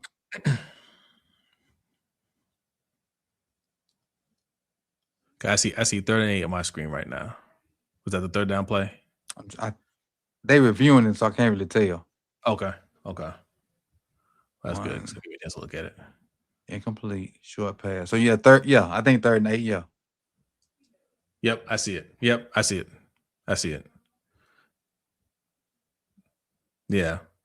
that looks like incomplete. Oh, because they're saying he reached out the ball. I'm guessing they're saying that's a football move. I mean, he did have control. True, He did. But well, where did the words? I'm just going off words. Where did the survive the ground? What does that come in at? Yeah, because I hear that term a lot. You got to survive the ground. I would say incomplete. I'm sorry. I would say incomplete. The only way I say complete is if they give like him reaching out for the first down as the football move. Then I think that takes away the surviving the ground stuff. Yeah, Because it did like he reached out once he caught it to try to extend it over the line. maybe it's a catch. DDSQ thinks it's a catch. Maybe you're right. That's a tough one. But this is the Isaiah Likely one. Yes. This is Isaiah Likely. Yep. Yes, that's exactly what it is. DDSQ, you might be right. You might be right. Because he does get 2 steps. He extends the ball, hits the ground. The ground can't cause a fumble. You might be right.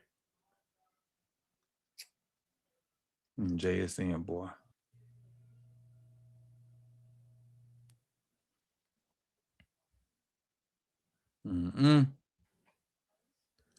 Rep said he got 3, and he might. I have to go and look again. He might have gotten 3 steps, maybe. Okay.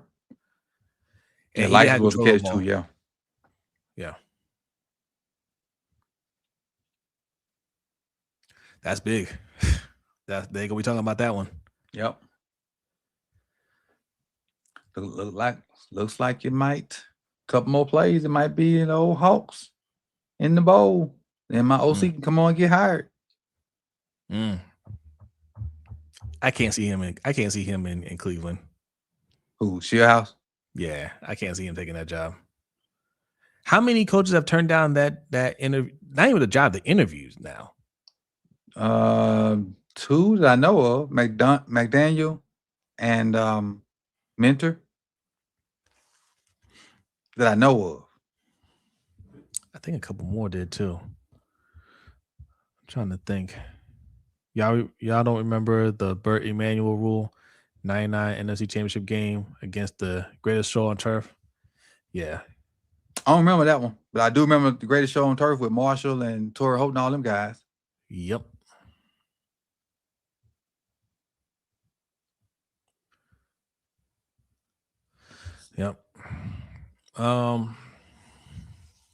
Trying to think. I know there's some other coaches that they said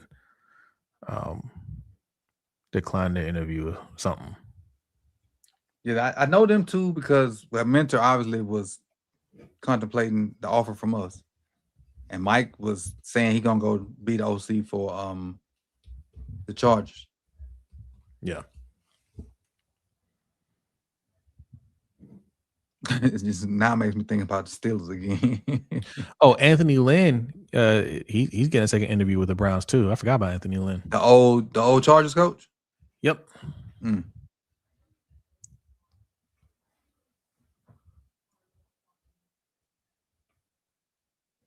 Gotcha, Forbes. Yep. He's with the Commanders right now, or was with Forbes. Anthony Lynn. Oh, Lynn. Yeah. That mysterious lung puncture. Yep.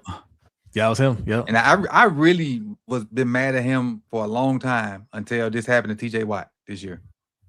Yeah, me too. I was mad at Lynn for a long time. Me too. Until it happened to TJ Watt, and I was like, oh, okay. So now I see that it can happen and has happened again. Coach, what do you think about this? They were talking about this in my stream earlier. As part of the Browns head coaching interview process, candidates must do an essay, personality test, and homework. What? Per Tom Pelissero. Yeah. That can't be true. That's why they're getting so many people to turn it down. Like, I'm good, bro. That's real. This is from ESPN Cleveland. This is from ESPN Cleveland. Oh, let me screenshot this. I'll share it with you. Yep. Essay and home. What? Are they writing term papers? I'll share it. This is what I got from Twitter. There you go, right there. Say a person. and homework.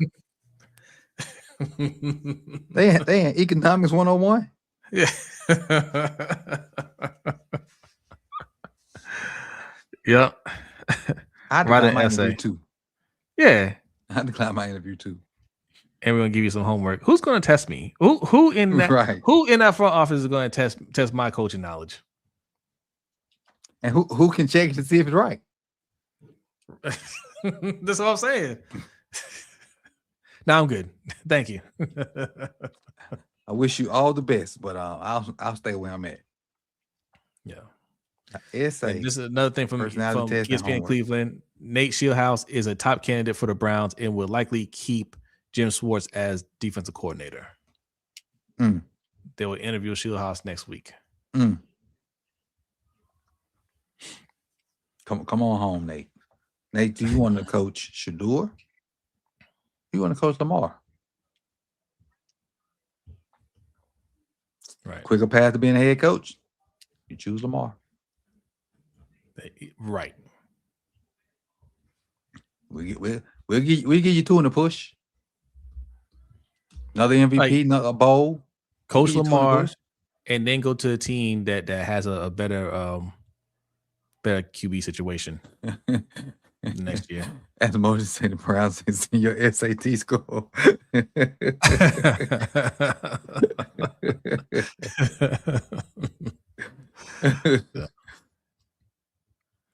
They say gotta write a game plan. Right. No. That game plan is different from an essay.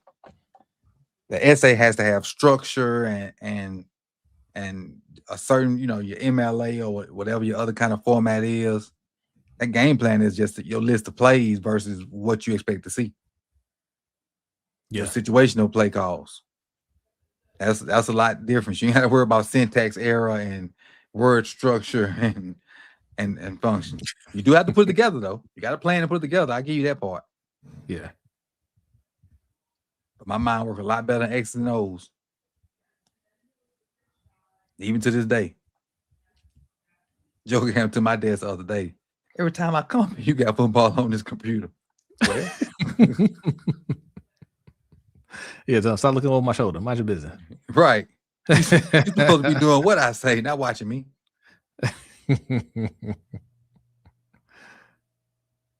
But I got 3 screens on my desk though. And I got 4 in the room. Obviously the projector, which I ain't using that, but I got a screen with just the school stuff on it. Then my 2 screens where I just be doing whatever. And then sometimes I be doing school stuff on it because it's closer to me. Okay.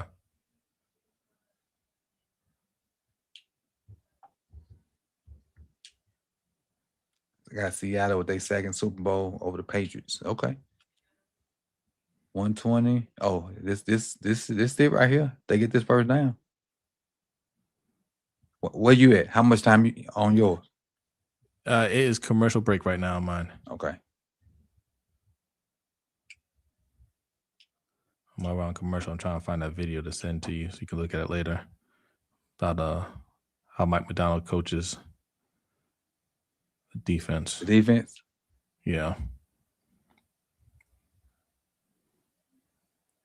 Yep, I got it. It's called The Making of a Modular Defense. On YouTube? Yep. I'm gonna type it in. Hold on. I'm gonna type it in. I'm just gonna leave it on the back of my thing. It's from Legion of 12. Oh, I have seen that channel before. Okay. I have seen that channel before. Making of a modern defense? Modular. MODULAR. Yeah, it's 2 minutes on my screen. 2nd and 4.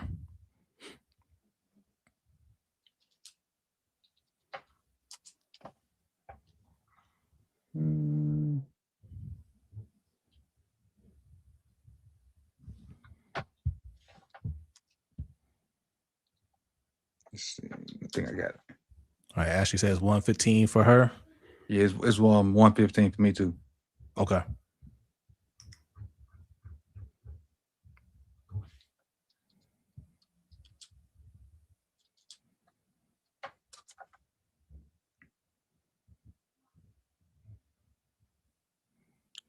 Defensive revolution. Let's see. I'm on the page now. Okay. Okay.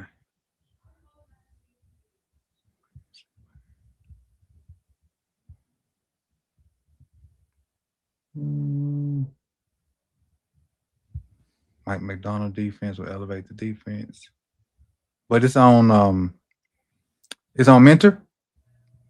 No, it's about Mike McDonald. It's about Mike McDonald. Just how he teaches how he teaches defense to his team. But I was just saying, like, I wonder, because him and Mentor coach together. Mm-hmm. I wonder if Mentor has that same type of approach. This is the one I would. The defensive revolution. Yeah. Yeah. Actually, it's about McDonald, Mentor, and Zach Orr. Gotcha. Because Oh, what a catch.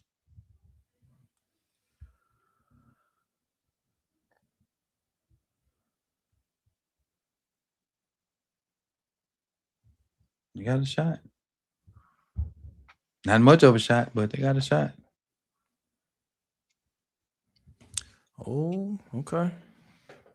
All right. Oh, but they need a touchdown, though. Field goal ain't going to do. Yeah.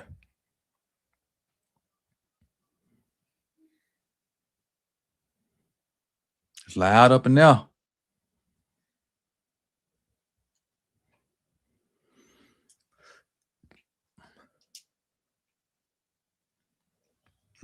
Timeout.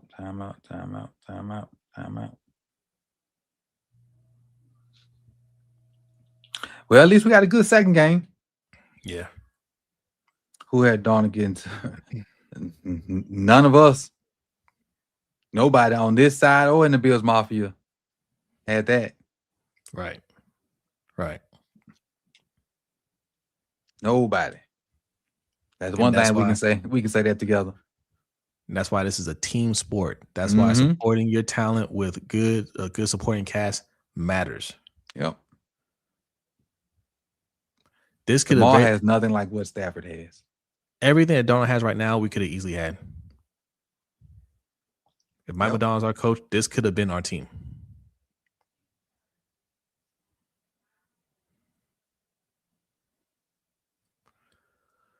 Yep.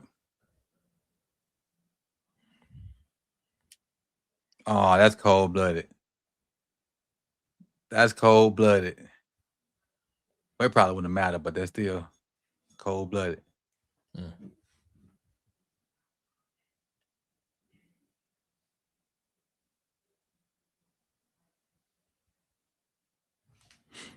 That's wild right there. That's it.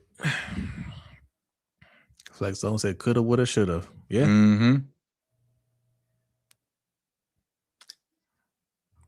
Yep. Now we're on to the Super Bowl. End of off season. They call that inbounds. Wow. You couldn't let one. That wow. Okay.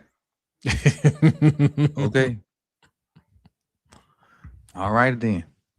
Seattle and New England. My early pick is Seattle. Same here. I'd be saying Purple Patrol losing their minds tomorrow. They're probably losing it right now. Their head's probably exploding. Yeah. Understandable. Well, all right, good people. We gonna shut this thing down and we'll see y'all when we see y'all in these YouTube streets. Y'all doing y'all thing tomorrow morning? Yes, 6:15 a.m. as long as I have power. Be on the lookout for it. Yeah. I'm pretty sure I'll be going to work. Ain't no snow day for us. Appreciate you for hopping in with me, dog. All right, man. All right. Later, y'all.